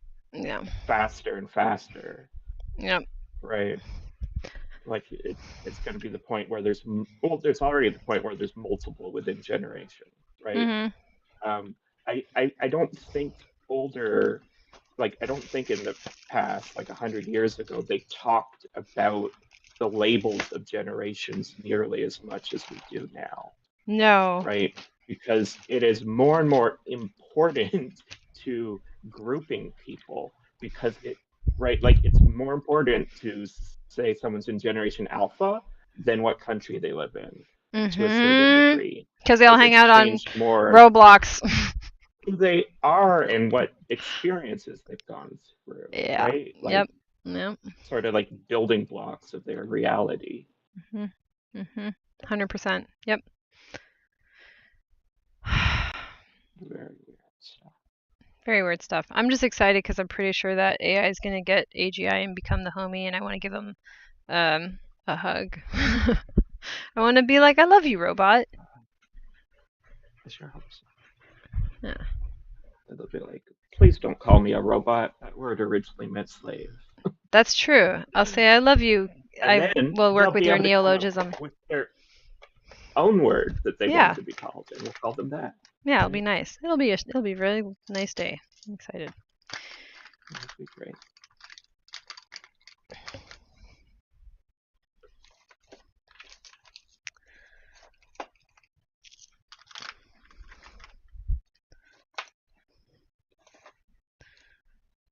Okay.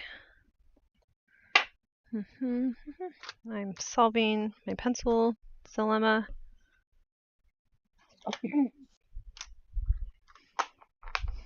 My brain was like, oh, we can almost make a compound word with pencil and dilemma. And I'm like, don't, brain. Stop now. Pencilemma. Yep. That's where you're headed.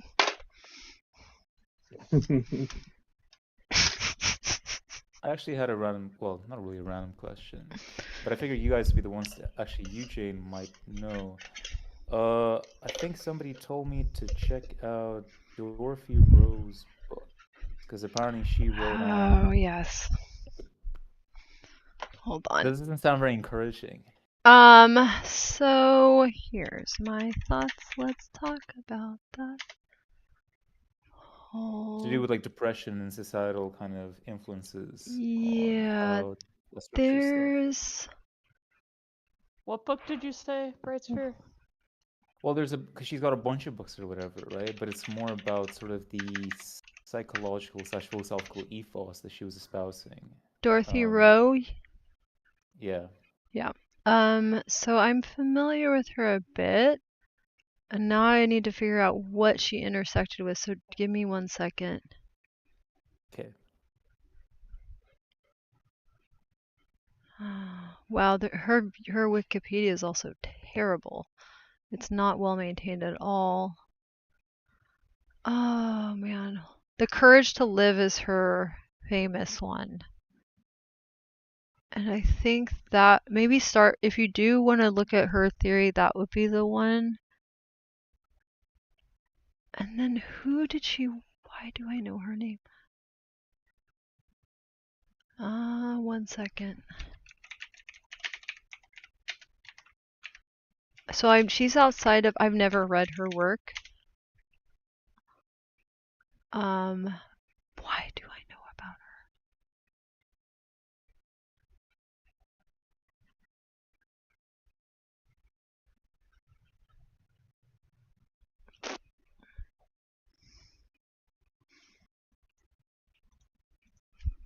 So I actually am, yeah, I'm just gonna say I'm not the right person. Hold on. Sounds, yeah, so I got nothing. She comes up in some area of depression that I've heard of her name. But I don't know who it is now. I'm sorry, I can't find that. But I've heard of her name, so probably has a good reputation. Nothing bad. If you No problem. like her books, I'd love to I hear. basically just yeah. It's just well, whenever that happens, but it's just more a thing of just in case it was somebody that you knew, and then I got to ask you guys because you're the sciencey people, you're the Oh, book people. Or whatever. I'm just kidding, but it's just in case that it's something bad. okay. I know why I feel like I know why she would have come up, I Jane think. said, yeah, go ahead. So in this, there's an article that was published after her death. Roe does not necessarily seek agreement with fellow professionals, preferring to remain an outsider. Her website attacks the bamboozling lies that mental health experts and politicians tell us. While in recent edition of Beyond Fear, she criticized psychiatrists, psychologists, and psychoanalysts in the space of a few pages.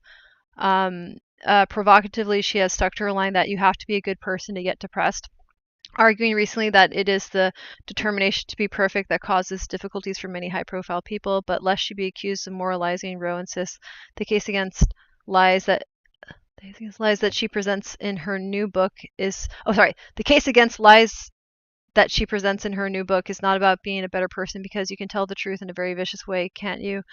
Okay, that's not as helpful. Psychological versus biological. Oh, there we go. This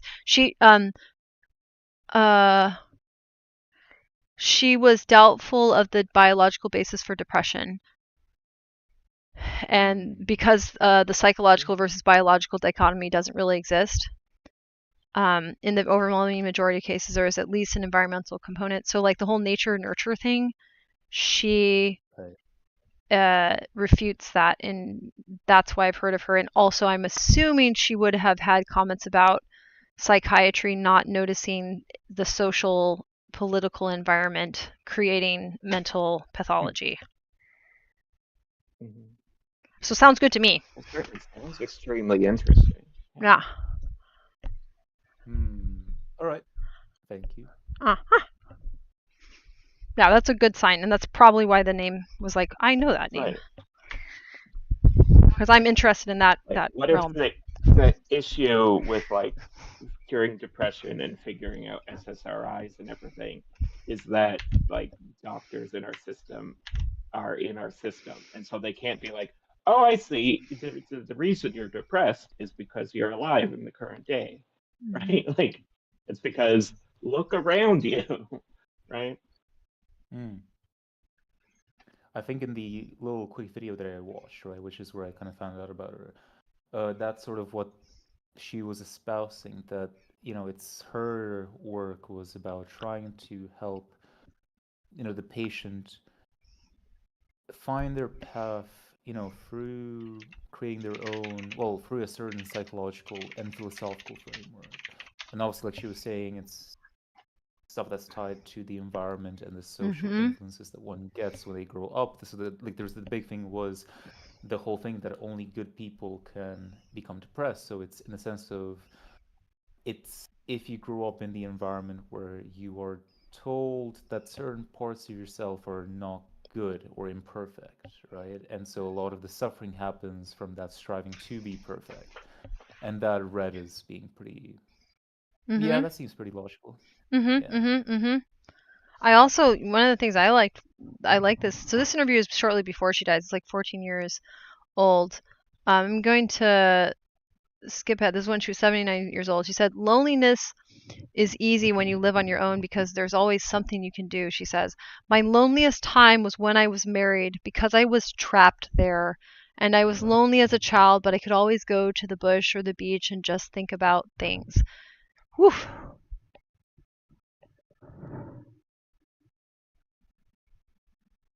Yeah. I also like Bandy Lee a lot. I've talked about her. She's covering the whole Trump and crisis of unfit leadership, and she came out with an organization called the World Mental Health Coalition, and they have we could read it. They have a human rights statement for freedom of mind. That is great. But she's talking about, Awesome. yeah, sociopathy and psychopathy should be thought of psychosocial disorders. Like the society needs to produce them and produce the conditions for them to take advantage and make other people sick in ways that, are aspects of the overall problem. I would love to hear you read about and talk about those topics more. Yeah. Let me grab the freedom of mind. It doesn't take very long to read. And Hassan, Stephen Hassan is part of her organization, the guy that is the expert in cults. That he's like the expert in cults. Go ahead.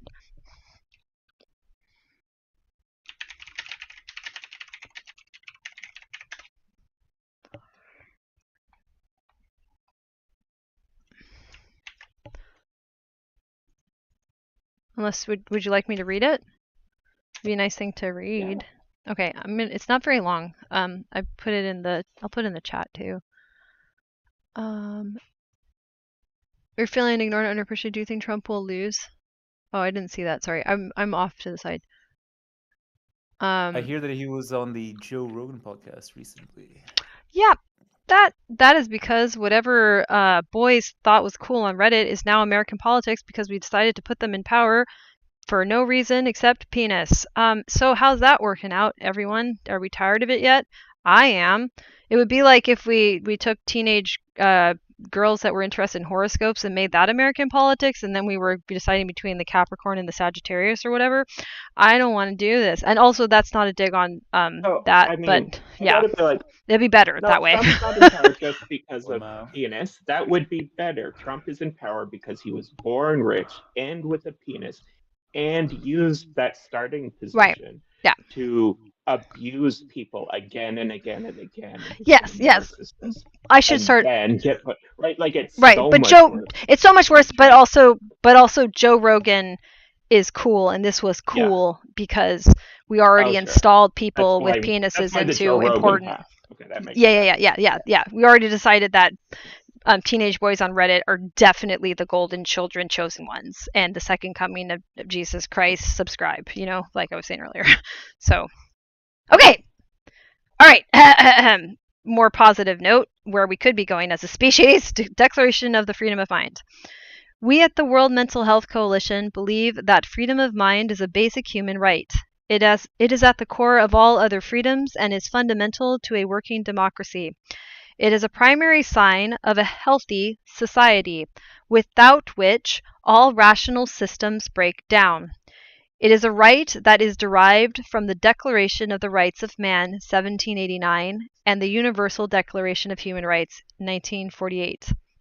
We declare that ignorance, neglect, or contempt of the human right to freedom of mind are the principal cause and product of public disempowerment and oppression by governments. People denied of agency become easy tools of those intent on ruling rather than serving them. When this happens, police and prisons are no longer necessary. People themselves enthusiastically enlist their own servitude. We recognize that society as a whole is far from perfect in mental health and that a healing process is necessary for even the awareness of mental health matters to grow. This right, therefore, is provision as well as a striving. We aspire toward continually awakening in people their natural, unalienable, and sacred human right to freedom of mind, that political bodies should not abuse or suppress it. Social systems ought to protect and nurture it, while experts on the human mind may educate about applying the knowledge we have gained on human cognition and emotional development. With this awareness, we believe that the people, based on the simple laws of nature, will be empowered to live out their full potential to the happiness of all. Therefore, the World Mental Health Coalition recognizes and upholds the following human right to freedom of mind. 1. As stated in the United Nations Universal Declaration of Human Rights, all human beings are born free and equal in dignity and rights, endowed with the potential for reason and conscience, and the obligation to act toward one another in a humane spirit. 2. Everyone is entitled to make informed decisions for themselves. This means that the people shall have access to information and the best available knowledge, including expertise, so that they can make informed choices about healthcare, education, distribution of wealth, and organization of power or other decisions that affect them. Full access to information and knowledge also means an opportunity to develop psychologically and to actualize their critical thinking skills through education, nurturance, a knowledge valuing environment, and secure conditions, free from encumbrance by misinformation, propaganda, thought reform, and other toxic substances to the mind. 3. No one shall be held in mental slavery or servitude. When disinformation campaigns, mass manipulation through lying, and thought control poison the environment, mass hysteria and cults of personality result. There shall be no abridging of speech, of the press, or of access to expertise when the people desire peaceably to assemble around matters that affect their mental health. Mental freedom also means that the people have agency over their own minds and that their agency is protected. Hijacking minds so that people willingly follow ideas that do not serve their interests is not compatible with mental freedom. 4. Law is an expression of the general will. The people have a right to participate personally or through a representative in shaping laws that protect freedom of mind and prevent its slavery. Information from journalists, professionals, intellectuals, and whistleblowers increases freedom of mind and needs to be protected.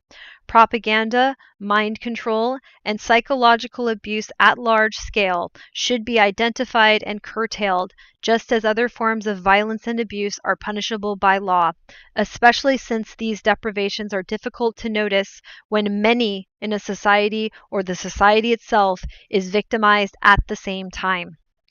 Laws may also be put into place to protect wholesome environments that nurture children's and adults' ability to reach their full mental potential, with active input from mental health professionals regarding conditions that foster rather than impede mental health. 5.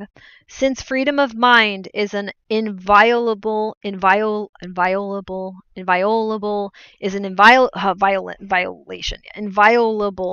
sacred right, no one shall be deprived of it, actively or passively. Children shall be provided healthy psychological development, safety, and stability, and supportive education so that they may build intellectual and emotional capacity and self-reliance. Adults shall be treated with dignity as beings capable of making reasoned and autonomous decisions for themselves, whereby no locus of control shall be external rather than internal, whether coerced or engineered. Hence, forms that the foundation of rational and thriving societies that can in turn engender healthy individuals. There you go. And that was cool. That was amazing. That's yeah. Mm-hmm. Really, really good. Very good. I think the main takeaway also is just the goal of trying to reach personal agency for every person, right? Who can get to that point where they're educated enough about the way that systems potentially can influence them to feel like they don't have a future, that they don't have control over like legislative bodies and things like that. But it's a difficult job to kind of help, I suppose, uplift people into that understanding. But I mean, things can also change for the better, and they have over like the last few decades, and I'm sure that they'll continue to do so in different ways. This is so funny because like this is so. It almost makes me feel like there's something about the timing. I was rewatching Castlevania, if any of you guys have seen it, and it's like interesting because like the last 2 seasons of that one begin like that's one of the main topics and like a lot of the character arcs that they go through. It's about sort of like personal agency and then thinking about one's own future and stuff like that. And yeah.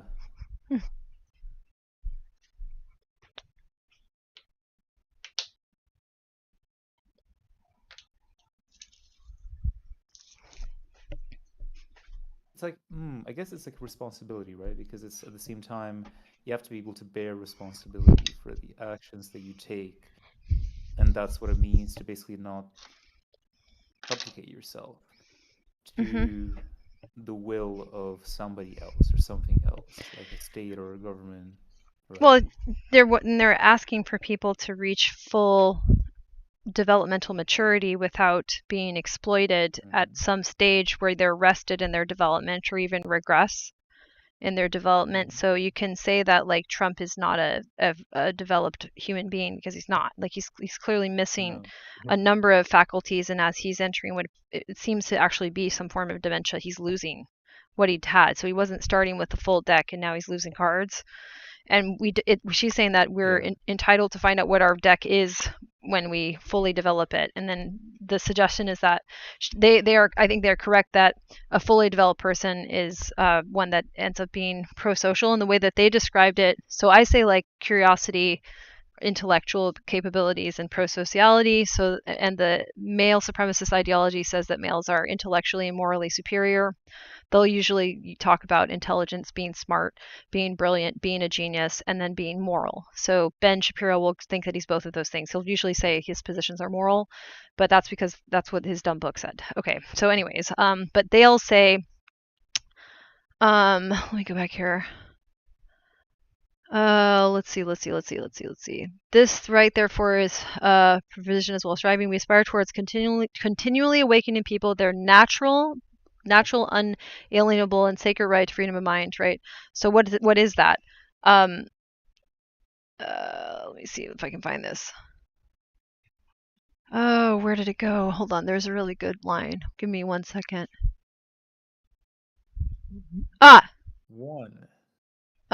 Yes.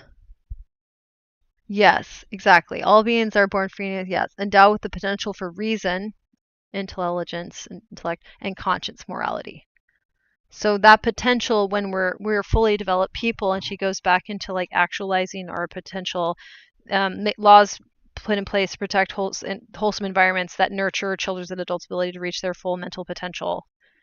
Yay! I want to reach my full mental potential. And that's what we're talking about. So anybody who's selling you misogyny, I'm like, well, they're never going to give you that. I want everybody to reach their full mental potential. Right. I feel like I don't just want me to do it. I want everyone to. Because like I feel like a lot of what, whether it's Trump or Ben Shapiro or anybody who lives in a sort of way that exploits somebody else for their own gain, I feel like that lack of development, the lack of maturation, often comes from a place of it not being able to like reconcile a certain fear around like one's survival, maybe around to do with ego, right? Yeah. But then well, I don't. Yeah, there was obviously ego things, but I don't know if it's also like material stuff, or if it's something that obviously one deludes themselves into thinking that it's a it's going to, like, if you see something, if you saw something differently, if you started listening to some different perspectives, if people believe that that's gonna literally burn like their world down, that these people are gonna come down and take everything from them or whatever. I guess a lot yeah. of, yeah. I just want to say their solution to they can't actually take care of themselves. Their solution to try to deal with the fact that they can't actually take care of themselves is to threaten people into maintaining a fantasy that they're invulnerable. And that's also why they tend to, like, Elon Musk, I think, is pretty convinced he's going to live forever. Ironic. Because I doubt that he will, but he needs that, right? So his because he's not actually an intellectually developed person, and his conscience and his capacity for let me think how to put this. His abilities have not reached their full mental potential at all. But in specific, he lacks these two things in point one, right? So reason and conscience are not fully developed in this person, yet he's supposed to have those traits. And a bunch of men whose reason and conscience are not developed also agree with that and keep saying that they have that. And then how do they maintain that? Through a system of threats. And so then it becomes this doing as arriving thing that I talk about. So it's like, because it's so neatly self-reinforces, even though it's a delusion, right? They still want us to say, this gets back to the first thing I was saying in the stream, where we were actually talking about projecting dominance onto women who just like explain ideas well. We're not dominant. That's men saying that this works. I'm like, no, you're deeply pathologically underdeveloped people. And to hide the fact that you're deeply pathologically underdeveloped, you will resort to violence. So they want to be invulnerable and not harmed. And what they're trying to do is have people who will get themselves killed to protect them, to protect this man who actually offers no value and doesn't care if you get killed. If we put somebody in a leadership position, that should absolutely not be the person who doesn't care if you get killed. I suppose it's because one grows up in a world, because so what they have is they have a fear of being afraid. Their weakness is their fear of weakness, for example, right? They're afraid of their own dysregulation. Like I think they think their Yeah. dysregulation will kill them. Well, that makes sense because they're raised in a world that teaches them that, like, any emotionality on a man's side, I guess, or like any dysregulation is a sign of weakness, right? You're supposed to be stoic. You're supposed to be put together or whatever. Which earmarks the people that if push comes to shove and your emperor's clothes are revealed to not actually be intellectual and moral, you're okay. It's okay to kill her, him, them. So the weak, that's the person that if they do get killed by you and your obsessive need to maintain this facade of power, I mean, they were weak anyway. Only strong people become intellectually and morally superior, so we killed the weak ones. It's okay. Even though the only reason they had to kill them in the first place was because they were getting too close to revealing that person was actually the one who was a developed person intellectually and morally. They're a threat to their claim to authority. I agree with that. Yeah. I think it also might be like that. It's like if somebody basically like lets in on the open secret that these people are not so well put together as they say that they are, the minute that somebody messes up or that they openly display themselves to be weak in any sort of way, then the others get really like panicky about it, and then they'll jump on and try to hide it, sort of keep up the lie, right? The illusion. Yeah, and we're all very weak. Like human bones, once it's broken, it's broken. Like how many pounds of force breaks a human bone? It's not very much at all. You know what I also think it is, right? I think there's some. I've gotten the sense for some people that I've met. I almost feel that there's an internalized sense from some guys that I've met that it's almost like they are mean, or they're abusive towards whether it's women or certain minority groups, because they have this belief that if they aren't, and if they don't make this other group weak, then the moment that they like show any decency, that other group is going to like kill them in retribution or like destroy them or whatever. And I think that's a reason they'll cite as a justification for continuing like abuses and stuff like that. Yep, 100%. Yep. This is hard to get out of, and if we can acknowledge that, then we also can shift away from like blaming It's a very unfortunate thing. It could kill the species. I think it's worth mentioning that, not to make people like panic. That's not gonna help anything. But we may have a species that discovers how to do a self annihilation, and we do a humanicide with some bombs one day. And if we do, it'll be because of this. And it's good to be like, clear sighted about that. That just is what it is. And once you've accepted that that's the consequence and maybe the cost of it, then playing along with it, besides the fact that like everybody deemed as weak is already not reaching their potential, and the people that are claiming to be authorities also don't reach their potential, but we should care less about that, right? Because they're going to try to reinstall themselves as soon as we care about it for 3 seconds. They're like, oh, I am the golden boy. I'm the chosen one. I just haven't finished my hero's quest. I'm only on the 3rd phase of the 4-phase hero's quest, and everybody's going to drop what they're doing and make sure that I develop fully. I'm like, you can't develop fully. You're done. You're cooked, man. You can't do it. Get out. Yeah. Stop running. Stop running for office. Stop doing this. Go away.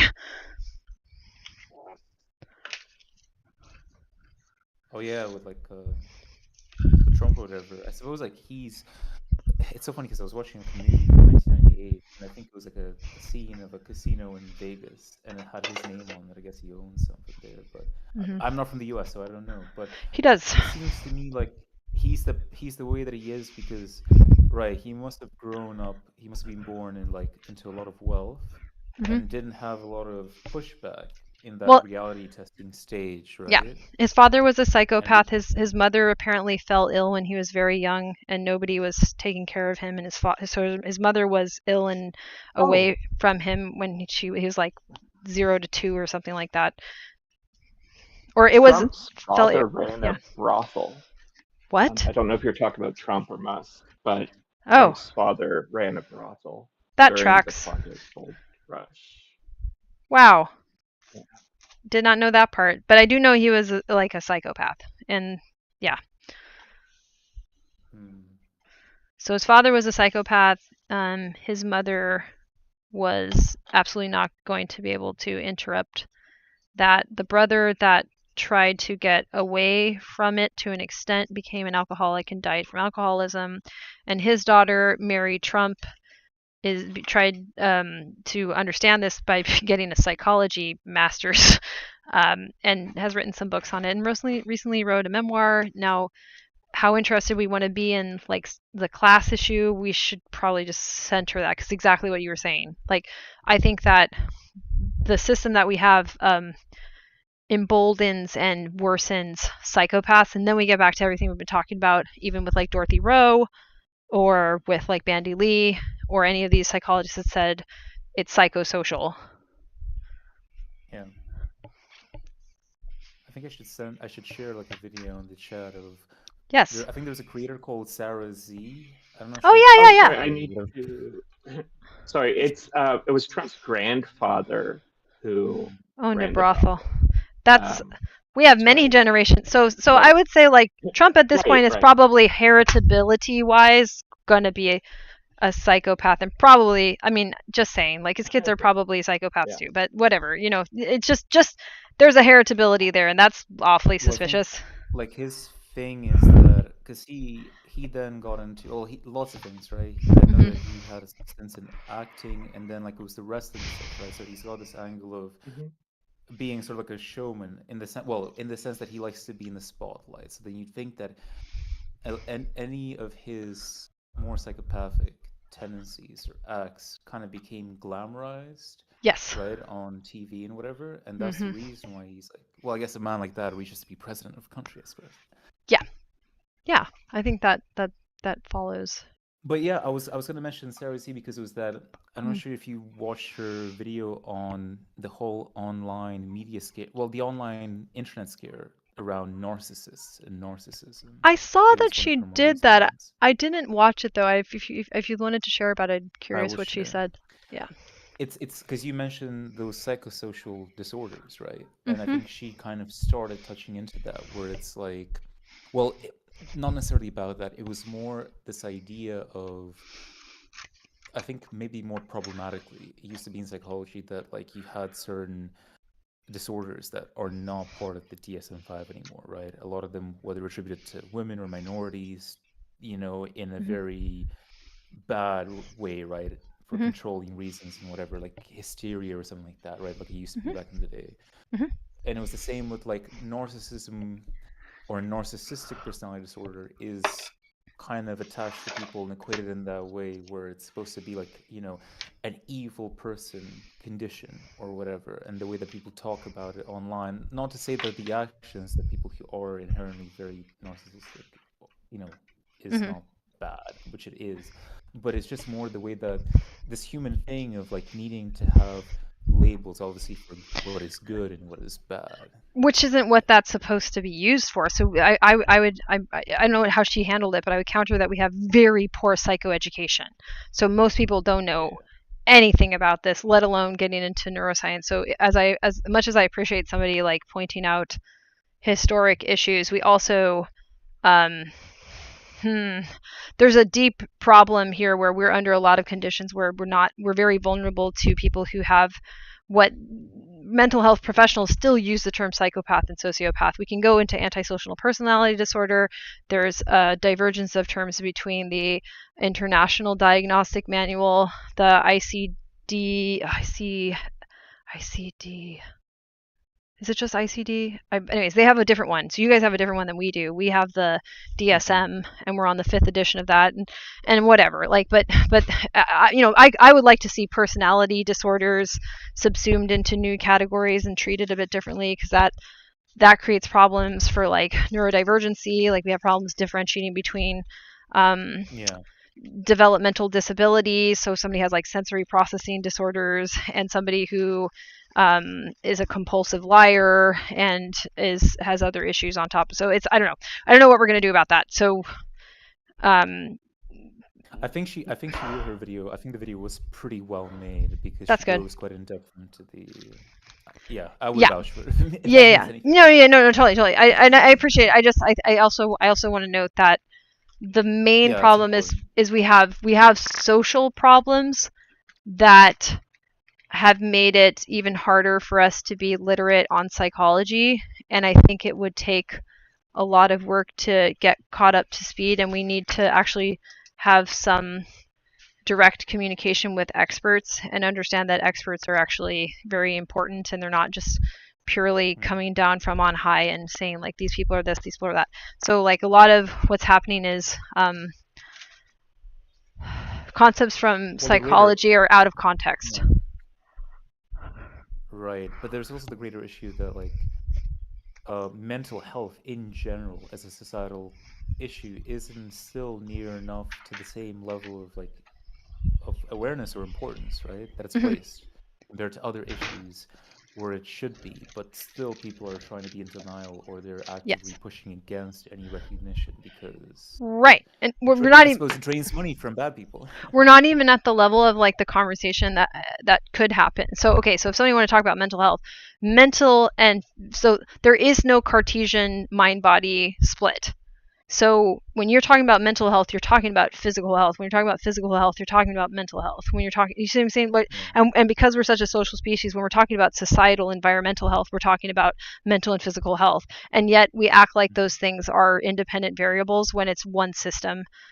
And that's part of the problem. Because dissociation is a convenient mechanism for people who are still keeping the systems the way that they are, right? Yes. And so we are like constitutionally ill at this point. Like all of us are somewhat ill, and are having preventable degenerative conditions that affect our ironic because it's also organism. It's also physical. The microplastics, the oils, all that stuff, right? It's inseparable. It's inseparable. So, and in fact, like a mentally well and healthy society would be able to investigate questions of substances like microplastics more effectively than what we're able to do. And then it's kind of like we need to be able to stop what we're doing and improve education. And when somebody's like talking about like an epidemic of narcissism, or like videos of narcissism, right? Like video gurus talking about narcissism. Yes, that's definitely happening, and it's opportunistic. It's opportunistic though, because almost none of those people are able to talk meaningfully to an expert who develops or works on these theories or measures them. And not to say that all experts are magically good, but you either are like basing it on complete fabrication or empirical research. Yeah, it's charisma, isn't it? Sometimes experts unfortunately lack charisma in some detrimental manner, in a sense where they then get overshadowed by these. Because I know this, right? I kind of fell prey to some of these sorts of guys when I essentially ran away from home, and then I kind of was trying to understand stuff, and my understanding of, say, my parents, for example, is a hell of a lot more nuanced and complex now, right, as to what's happened, situations, right? But at the time, so that's kind of like the thing, right? When somebody goes through like a very painful or like traumatizing change in their life, or events happen, how can like you say, like, as an expert or somebody who's advocating for advice that's actually sort of like scientifically regulated, how can that be satisfying, when then you also get offered an alternative of somebody who's saying, like, you're like a super good person, these evil people who just want to be evil and they don't want to do these things, but that's not necessarily true, and then you think that you're just, there's nothing, not there's nothing wrong with you, that's not what I mean, but it's more like, because I think like people can get stuck from a lack of, say, self-reflection, right, or personal lack of issues they need to tackle. And lack of time or ability. This is what they're saying. Like, if your mind is in a certain environment, you're not going to have the resources in time or energy or whatever to learn about how to recognize empirical research, empirical evidence versus falsehoods. Yeah. So you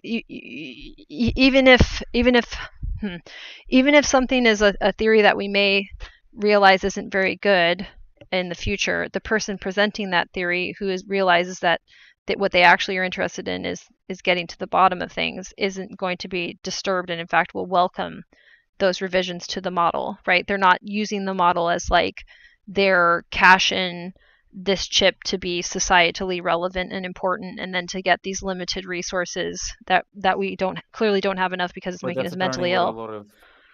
That's what a lot of scientists are. Like, yes. You watched that video, the one by Mooncat on evolutionary psychology that she debunked, right? Yes. And so I learned a lot about how with that one, it's like experts just, some of them, they're starting studies not necessarily with the intent to verify their theories, but more to push papers, right? And build a reputation. And that was described by Virginia Woolf in her essay, The Three Guineas, which is basically book length. Let me see if I can get the quote about that. The Free School. Hang on a second. Oh, actually, here. AI did it. In her book, Three Guineas, Virginia Woolf discusses the idea of an experimental college that would teach students to understand other people's lives and minds. Woolf suggests that such a college would avoid teaching domination and pugnacity, and that its teachers should come from both good thinkers and good livers. Three Guineas is a book-length essay that Woolf published in 1938. In it, she argues that to prevent war, societies must first address the inequalities between men and women. Woolf's essay is considered a founding text of cultural theory. And she argues that if you integrate women into the current universities, it will fail, because the current universities are based on teaching domination and pugnacity. Right. So the one thing I'll say about the essayist, go ahead. Go ahead, sorry. Well, I'll say the essayist, they're having to debunk a bunch of assholes, but not knowing that Virginia Woolf already told them that this was going to happen in 1938. Right. So they're losing some of their time on these assholes, and the assholes interpret it as, I am still the golden boy, and it does matter if I make it past stage 3 of the hero's journey. So this is the problem. So sometimes I see those people doing that, and I'm like, I kind of back off of it because of that reason. I'm like, because they don't go back into history, because it can't possibly be that women are actually intelligent. It can't possibly be that people of color are actually intelligent. We actually are the ones that have arrived at the truth, and it's convenient that most of us are white. It's weird. It's weird, and most of us are male, and that even if someone isn't male and they're female, they need to be signed off on by a majority white males. And even if someone's a piece of color, person of color, they need to be signed off by a majority of white males. It gets weird. You see, like, I don't know how you interrupt that successfully, but I would suggest that those individuals are also not, they're a little younger than me typically as well, but like I don't think they're ready to interrupt that successfully. Although I don't mean to speak ill of them. I think that's, I don't even know how they would successfully call it out without losing their audience. Well, I guess personal ethics and morals, if they have certain principles, then they just kind of do what is right but might cost them their right. And then, but the problem is that the pugnacity is a noun that means a natural tendency to fight or argue or to express one's opinion forcefully. Shit. What do you do when they all get on a stream together? Shit. What do they do when they all decide to debate? Shit. I guess pretend like they don't exist. But that's not quite so easy, because then at the same time that might mean that you don't get resources and stuff like that, because people don't be pulling strings against you, right? Right, exactly. So we have a problem where they've clearly learned pugnacity, right? Even some of them have degrees, some of them don't, and even the ones that have degrees, now they're teaching people that probably won't get a degree because we can't afford the college debt, and now what they're going to end up teaching from the university, exactly what Virginia Woolf was warning against: dominance and pugnacity. Well, if the systems in this case is kind of like a scam, I guess the way to get out of it or to break it is kind of outsmart them or scam them back in some new kind of way. I don't know, or we just say what it is. Do we need to scam them, or do we need to convince people that this sucks? Right? Like, I don't have to scam you, for example. So if we scale this up, right? Question mark. Profit. No, I'm sorry. Yeah. I'm just thinking, right, because then people, or go ahead, sorry, my apologies. Well, the thing to do about it, right, is to say, oh, this is a scam. I'm going to go away and do something productive and build something useful. Right. And then you use yourself as an example for like a better alternative. Yes, because Mr. Rogers said attitudes are caught, not taught. And I think that was bang on. And he was very interested in early childhood development. And if I go back to this article we just read, this declaration, then development is a forever thing. So the thing that are principles that will help a child will help all of us. So attitudes are caught, not taught. I mean, we definitely can have a thicker understanding of the theory, but we have to see that somebody's well to understand that what they're doing might actually be wellness. While we live in a society that is inclined to tell us that sickness is wealth, or is wellness, and that, you see what I'm saying? Like, in order to maintain this, because we still are invested in wanting to be well, especially when we're in tremendous pain and we can see looming threats, that's when the ideologies intensify to say that, no, that's not a threat. Keep doing what I want. Keep doing what I want, because they feel threatened. Because, see what I'm saying? We're caught in that. Yeah.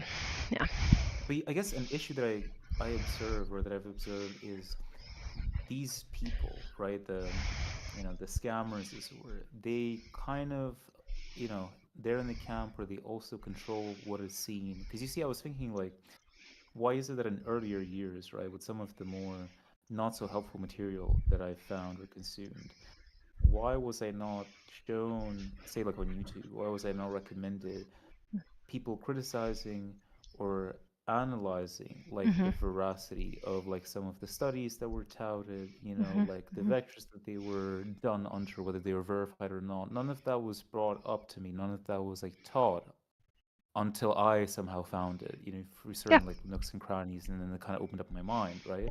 So then I'm thinking, it's like, who's controlling what's distributed, what's being seen? And that has a huge effect, I think, Yeah, people with money are. And what do we know about people with money right now? These are people that not only do they have money, they think it's a really good idea for them to be a billionaire. So I think that's a mental illness. I think that being a billionaire should be in the DSM-5 and the ICD. So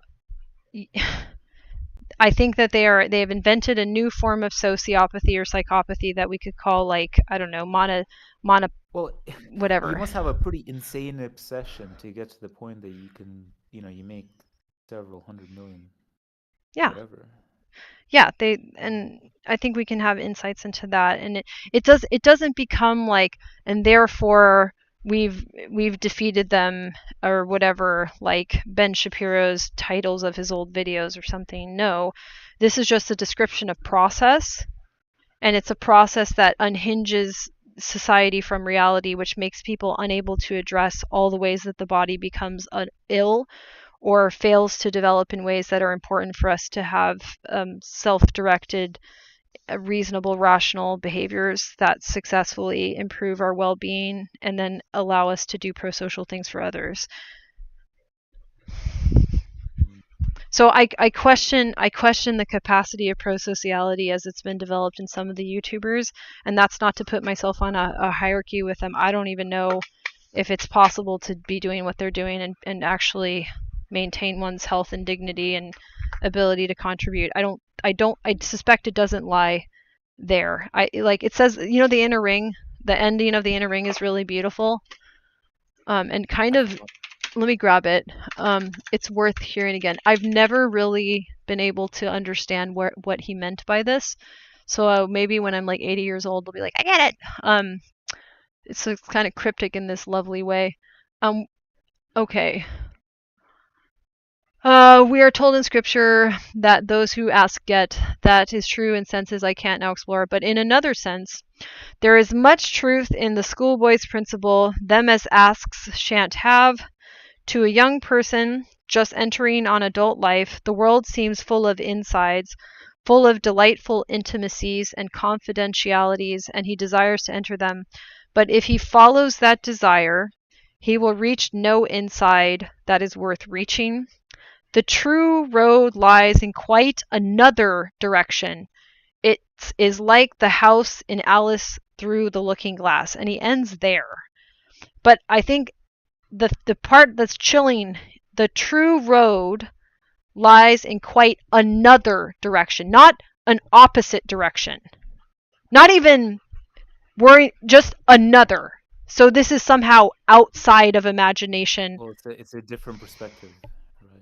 Well, it's a different paradigm. He's just suggested that the entire paradigm is wrong, and that you can't use it to orient yourself at all. That you'll never find the true road if you use this paradigm, because you cannot see it, because it doesn't exist relative to this series of beliefs that are the inner ring or our social hierarchy or whatever we're going to call that. I think wasn't the original whole speech, I mean, I can just find it myself. I know it was either in one of the channels, right, in the landing, or the rules of information or something. Mm-hmm. I need to read that again, the whole letter. But yeah. Well, now ChatGPT can actually tell me what to look for in this. I was thinking about that, but then I was thinking to myself, would I be cheating? I kind of want to, I feel like even if I got an answer explaining what it is, it might not hit for me. Like, I might not internalize it. So here's a summary from Spark Notes. I'm just going to read this, and I'll read an analysis, and we'll see what they think. Summary. Alice rests at home in an armchair, talking drowsily to herself as her black kitten, Kitty, plays with a ball of string at her feet. Alice lovingly scolds the kitten for unraveling the ball of string that she had been winding up. She goes on to scold Kitty's mother, Dina, who is busy bathing the white kitten Snowdrop. Alice begins an imaginative conversation with Kitty, pretending that her pet talks back, and asks her to pretend that she is the red queen in a chess game. Alice attempts to arrange Kitty's forelegs to better resemble the chess pieces. When Kitty does not comply, Alice holds her up to the mirror above the mantel and threatens to put Kitty into the world on the other side of the mirror, which she calls Looking Glass House. Alice thinks about what Looking Glass House must be like, wondering aloud to Kitty if there might be a way to break through to the other side of the mirror. All of a sudden, Alice finds herself on the mantel, staring into the mirror. She magically steps through the mirror into Looking Glass House. On the other side of the mirror, Alice looks around and finds that the room she is standing in resembles the mirror image of the room in her own house. However, several parts of the room look quite different. The picture on the wall near the mirror seems to be alive, and the mantel clock has the face of a grinning little man. Alice notices a group of chessmen inside the fireplace among the cinders, walking in line 2 by 2. Alice examines them closely and determines that she is invisible to them. She hears a squeak behind her. Alice wheels around to find a white pawn on the table. Out of the fireplace charges the white queen, who knocks over the white king in her haste, rushing to grab her child. Alice helpfully lifts the white queen onto the table, and the white queen gasps in surprise as Alice grasps the queen's child Lily. The white king follows, but he quickly grows impatient. Alice lifts him up and dusts him off and places him down next to the white queen. The white king lies on his back, stunned in surprise, which causes Alice to realize that she is invisible to the chessmen. Once the white king recovers, he pulls out a pencil and begins jotting his experience down, but Alice snatches the pencil from him and writes something down in his book. The white king comments that he must get a new book, since strange words seem to appear on the page of his current one. Alice picks up one of the books from the table and discovers that the text is backward. She holds the book up to the mirror to read it properly and reads the poem on the page. The poem, entitled Jabberwocky, describes a knight's travels to vanquish a hideous monster known as the Jabberwock. Perplexed by the poem, Alice sets the book down and decides to explore the rest of the house. As she leaves the room and begins heading down the stairs, she finds herself floating until she finally catches hold of the door post to the door that leads outside of the looking-glass house. Analysis. In his stories, Carroll blurs the boundaries between being awake and being asleep so that it becomes difficult to tell where reality ends and dreaming begins. At the beginning of the chapter, Alice enjoys a drowsy winter nap near the fire. She leaves her chair only to snatch up Kitty and place her on her knee. Alice dozes off in this position, and her step through the mirror happens in her dream. Since she is only half asleep, Alice's experience combines elements from the waking world and her dreams. The dream motif of Through the Looking Glass differs from the one found in Alice's Adventures in Wonderland, for here Alice exercises some control over what she encounters in her fantasy world. Alice's repeated pleas to Kitty to play pretend emphasize her desire to exert some control over her imagination. Alice discovers that the room on the other side of the mirror is nearly identical to her old room, showing the motif of inversion that reappears throughout the text. The alternate dimension is not just a mirror image, but a comprehensive inversion of reality. In Looking Glass House, Alice no longer needs a fire, since the winter of the real world becomes summer in the imagined world, where the gardens are in bloom and the trees are filled with leaves. Even the inanimate objects in Alice's old room, such as the pictures and the mantel clock, spring to life. Alice appears invisible to the chess pieces, which is one aspect of the inversion that occurs in Looking Glass House. In Alice's world, she is alive while the chess pieces are inanimate, but Looking Glass world belongs to the chess pieces, where they have a working order to their lives. Like the chessboard, their lives are highly symmetrical and controlled.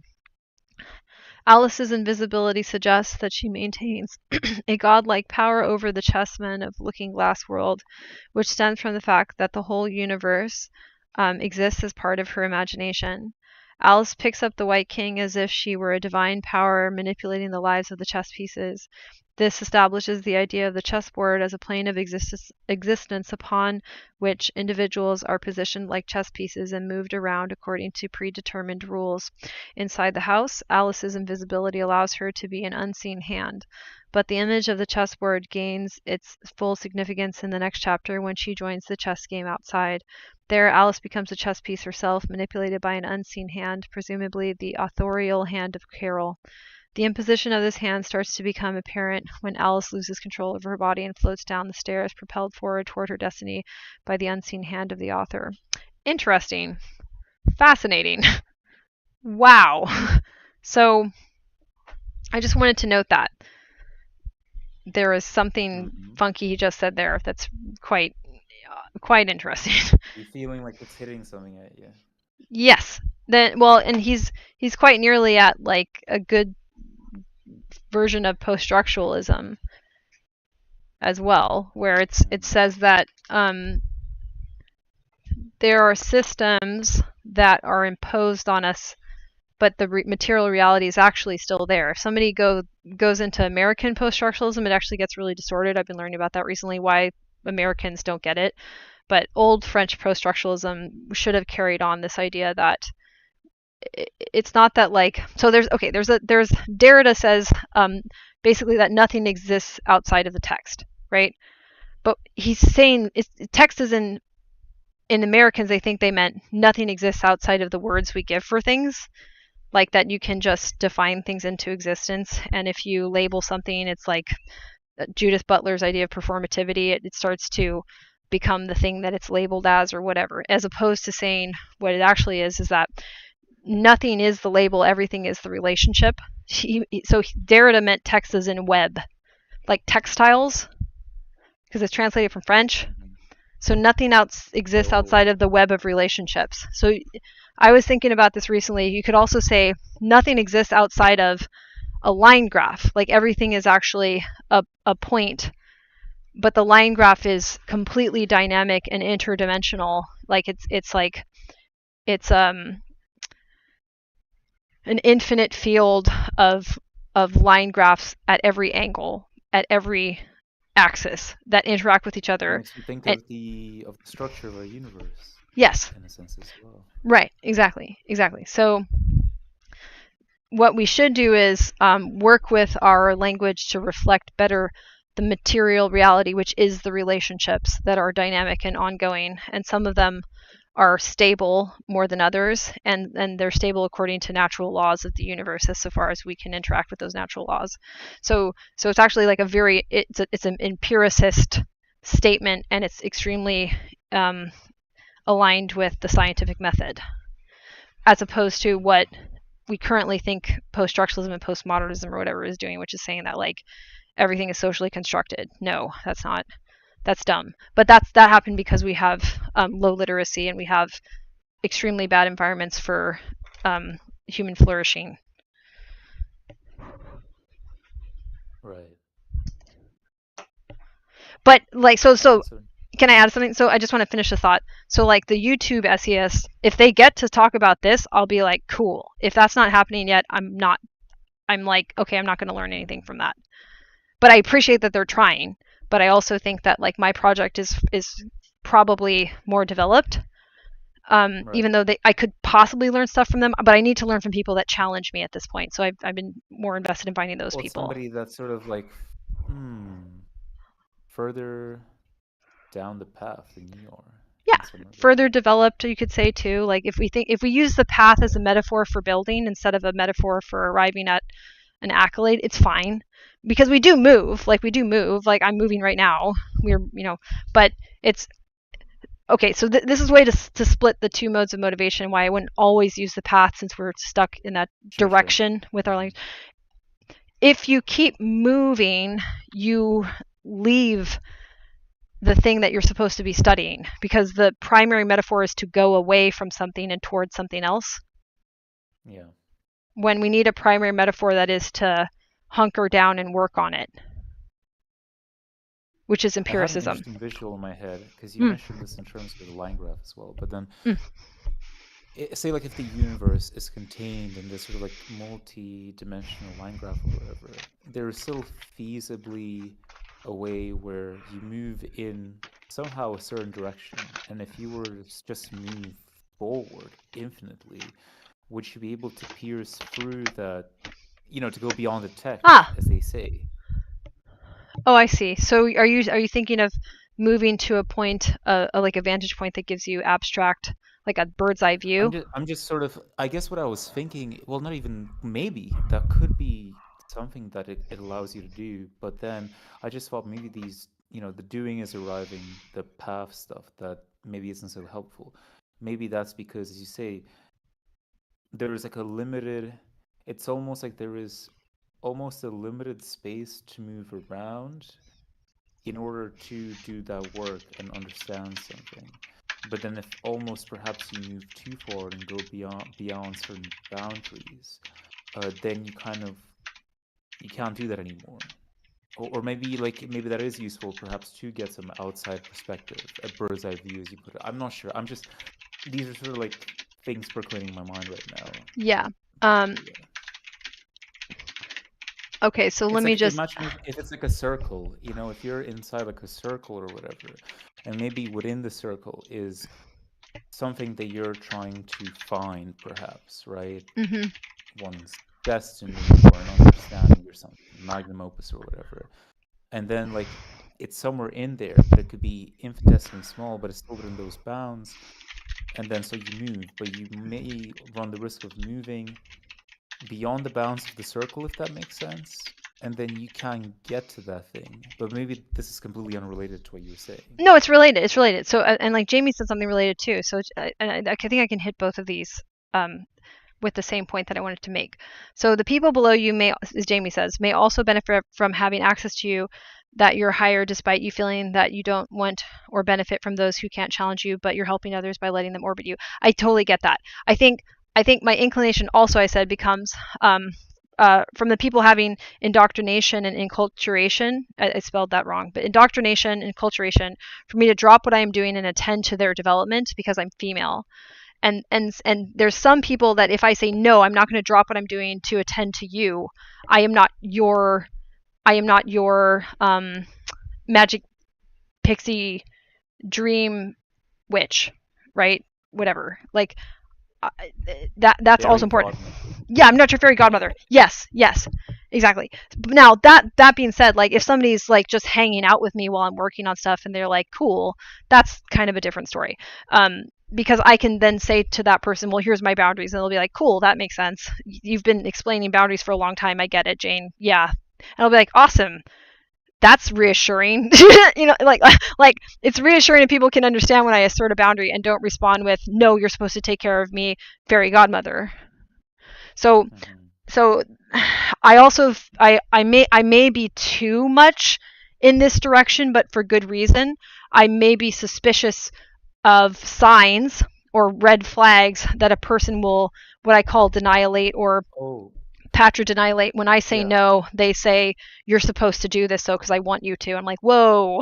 Well, it's kind of like this. It's interesting. This brings me to some stuff that I was like, this is some of my psychotherapy experience, right? And they brought up this notion of to love something is to pay attention to something. And love, I don't mean romantic. I just mean love, I guess, is a universal concept, right? So to love is to pay attention to something. And that is what it means to connect, to relate to an object. Now, to pay attention to something is to also engage with that object's inner world. And the inner world thing that when I was told this by that psychotherapist kind of connects to this thing that Alice, right? The inner world could be to the person that you're staring across. Their inner world could be the world that's beyond the looking glass, right? So I think what you're saying, I get it, because anytime a person might want you to connect with them and for you to step into their inner world, right? But then it's like you'll be playing by their rules. So I guess I understand like the risk where it can be dangerous. You don't know what might be in there, right? Mm-hmm. And it might not be your place or your responsibility to do so. But I think something key to human connection is bound in that. I feel. And also that idea of like the domination and the pugnacity being taught, right?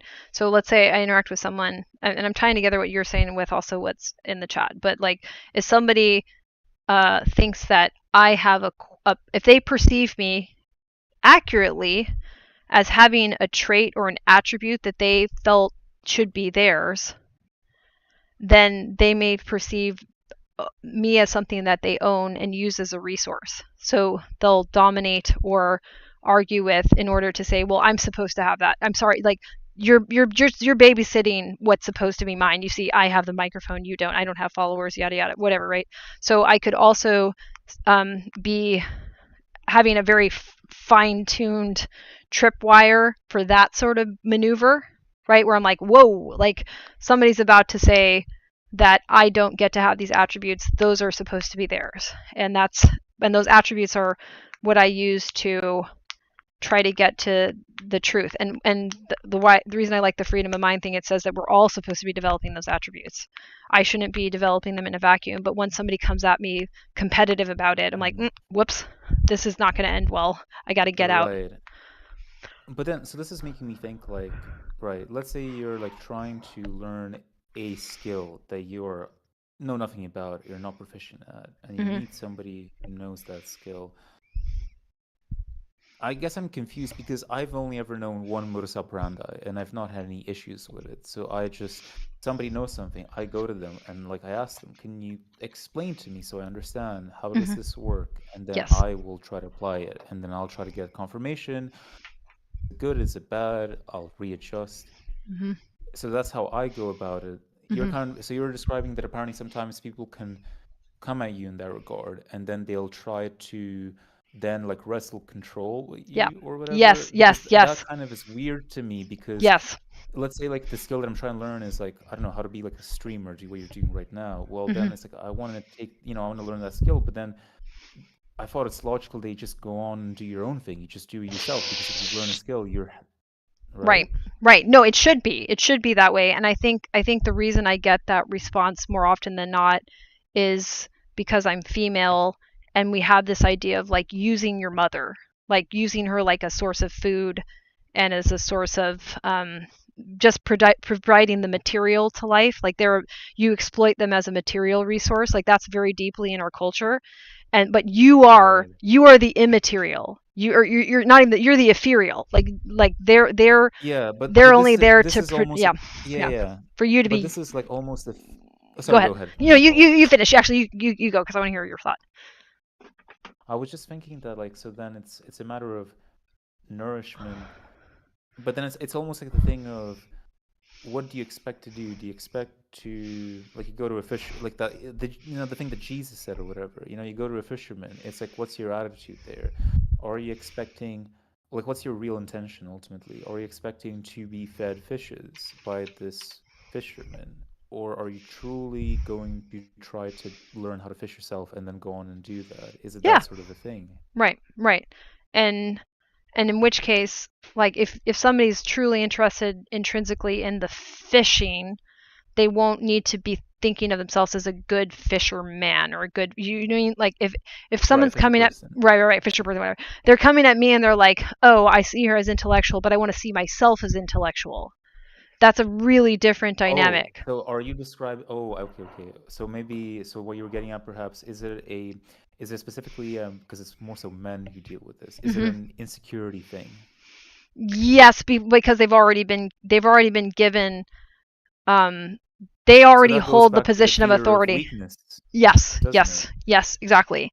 Exactly. So you see it's really complex. So then I'm still working on dismantling this and deconstructing it. I can't do it by myself and I got to the point where I'm like I'm now learning from somebody who is like a PhD feminist. Like that's what I'm doing in some of my free time, which is awesome.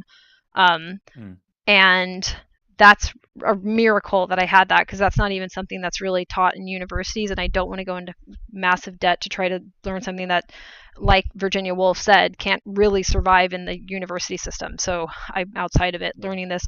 But this is somebody that's written dissertations on things that I'm interested in and has a Hmm. post-structuralist background. So that's amazing that I get to do that. But I'm only able to progress in my model by working with somebody at that level of modeling because the concern is we are as stuck as we are because of the treatment that women receive.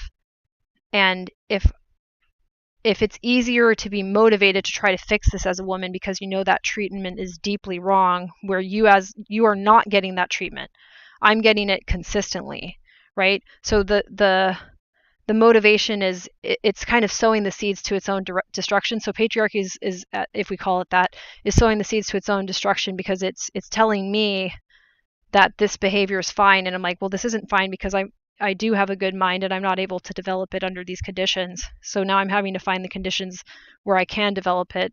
And it's quite clear that the system as it stands doesn't facilitate these, and in fact it installs Manchurian candidates. So I may be a little bit suspicious, not to again shit on their character, that some of the people that are successful in YouTube, there's a limit to their capacity and it has to be there in order for them to still be visible in this current structure, that they don't actually challenge the structure. They kind of do, but they more let people know that are already at the top of the structure know that actually they are really good people. They are really smart people, and they'll only operate up to that level of sophistication, which is insufficient for me at this point. Yeah, that's understandable.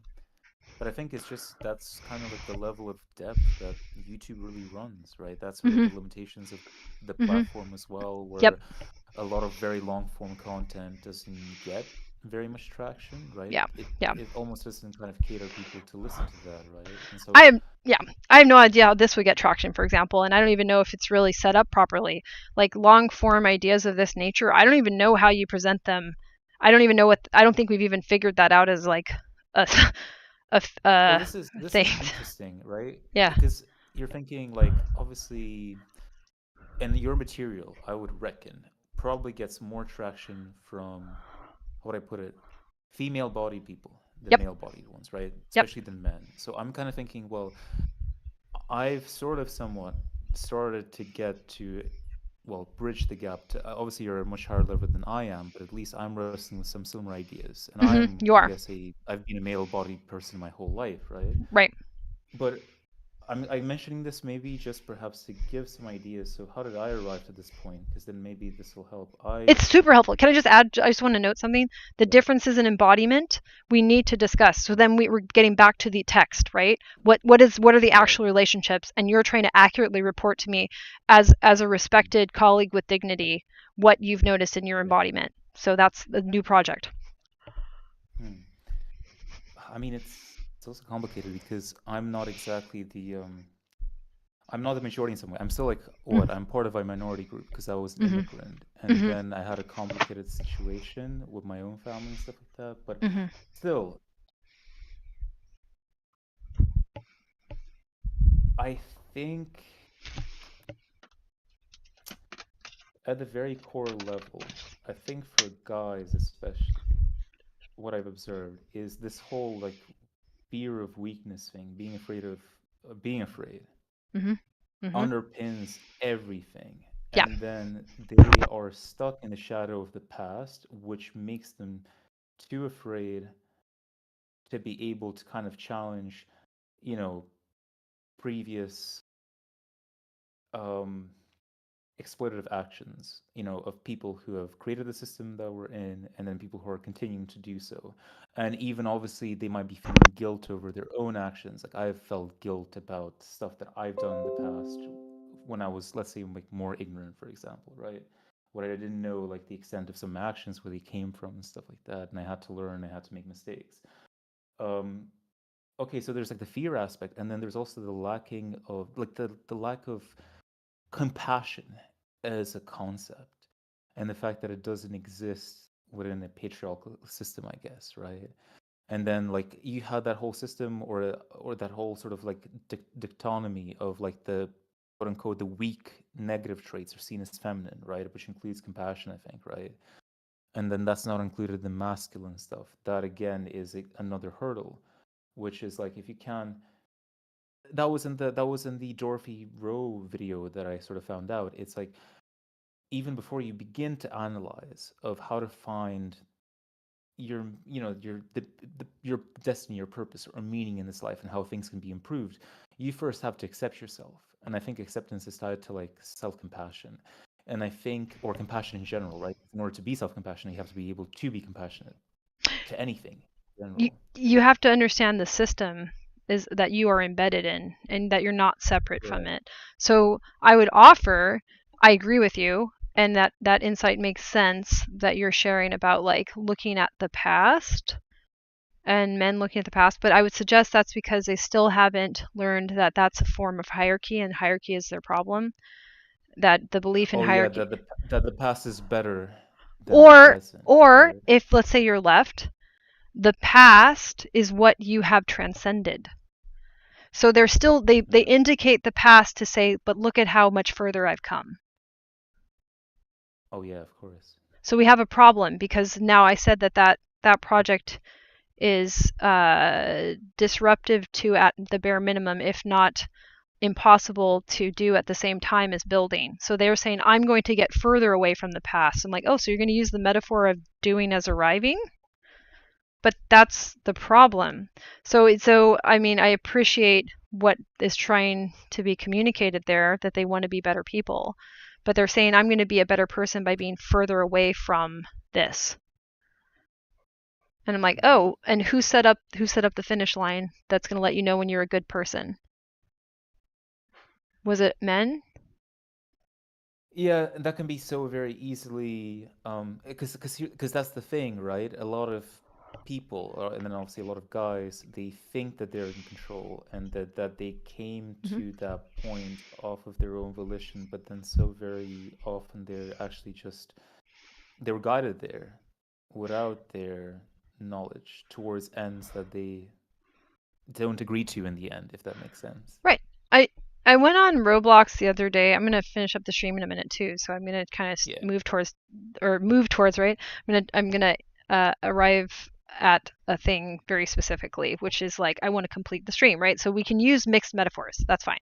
But All right. I was talking to these kids in Roblox, right? And I was like, ooh, I'm gonna introduce a complex topic because you can pick what they debate on. And I think it's fun to like try to get people introduced to these in these I weird should little. do that in VR chat. Holy crap. Yeah, you should. You should see what I would be fascinated to see what happens. So what I said to the kids, I gave them a prompt, and it was, and I got positive response, and I won 11-0, while two boys, or was that 11-0? Was that one 11-0? I think it was. No, this is one I had to do in text, so they weren't interrupting yet. At another point when I had to pop on voice for a second, they could hear my voice, and that was female, and they started interrupting me.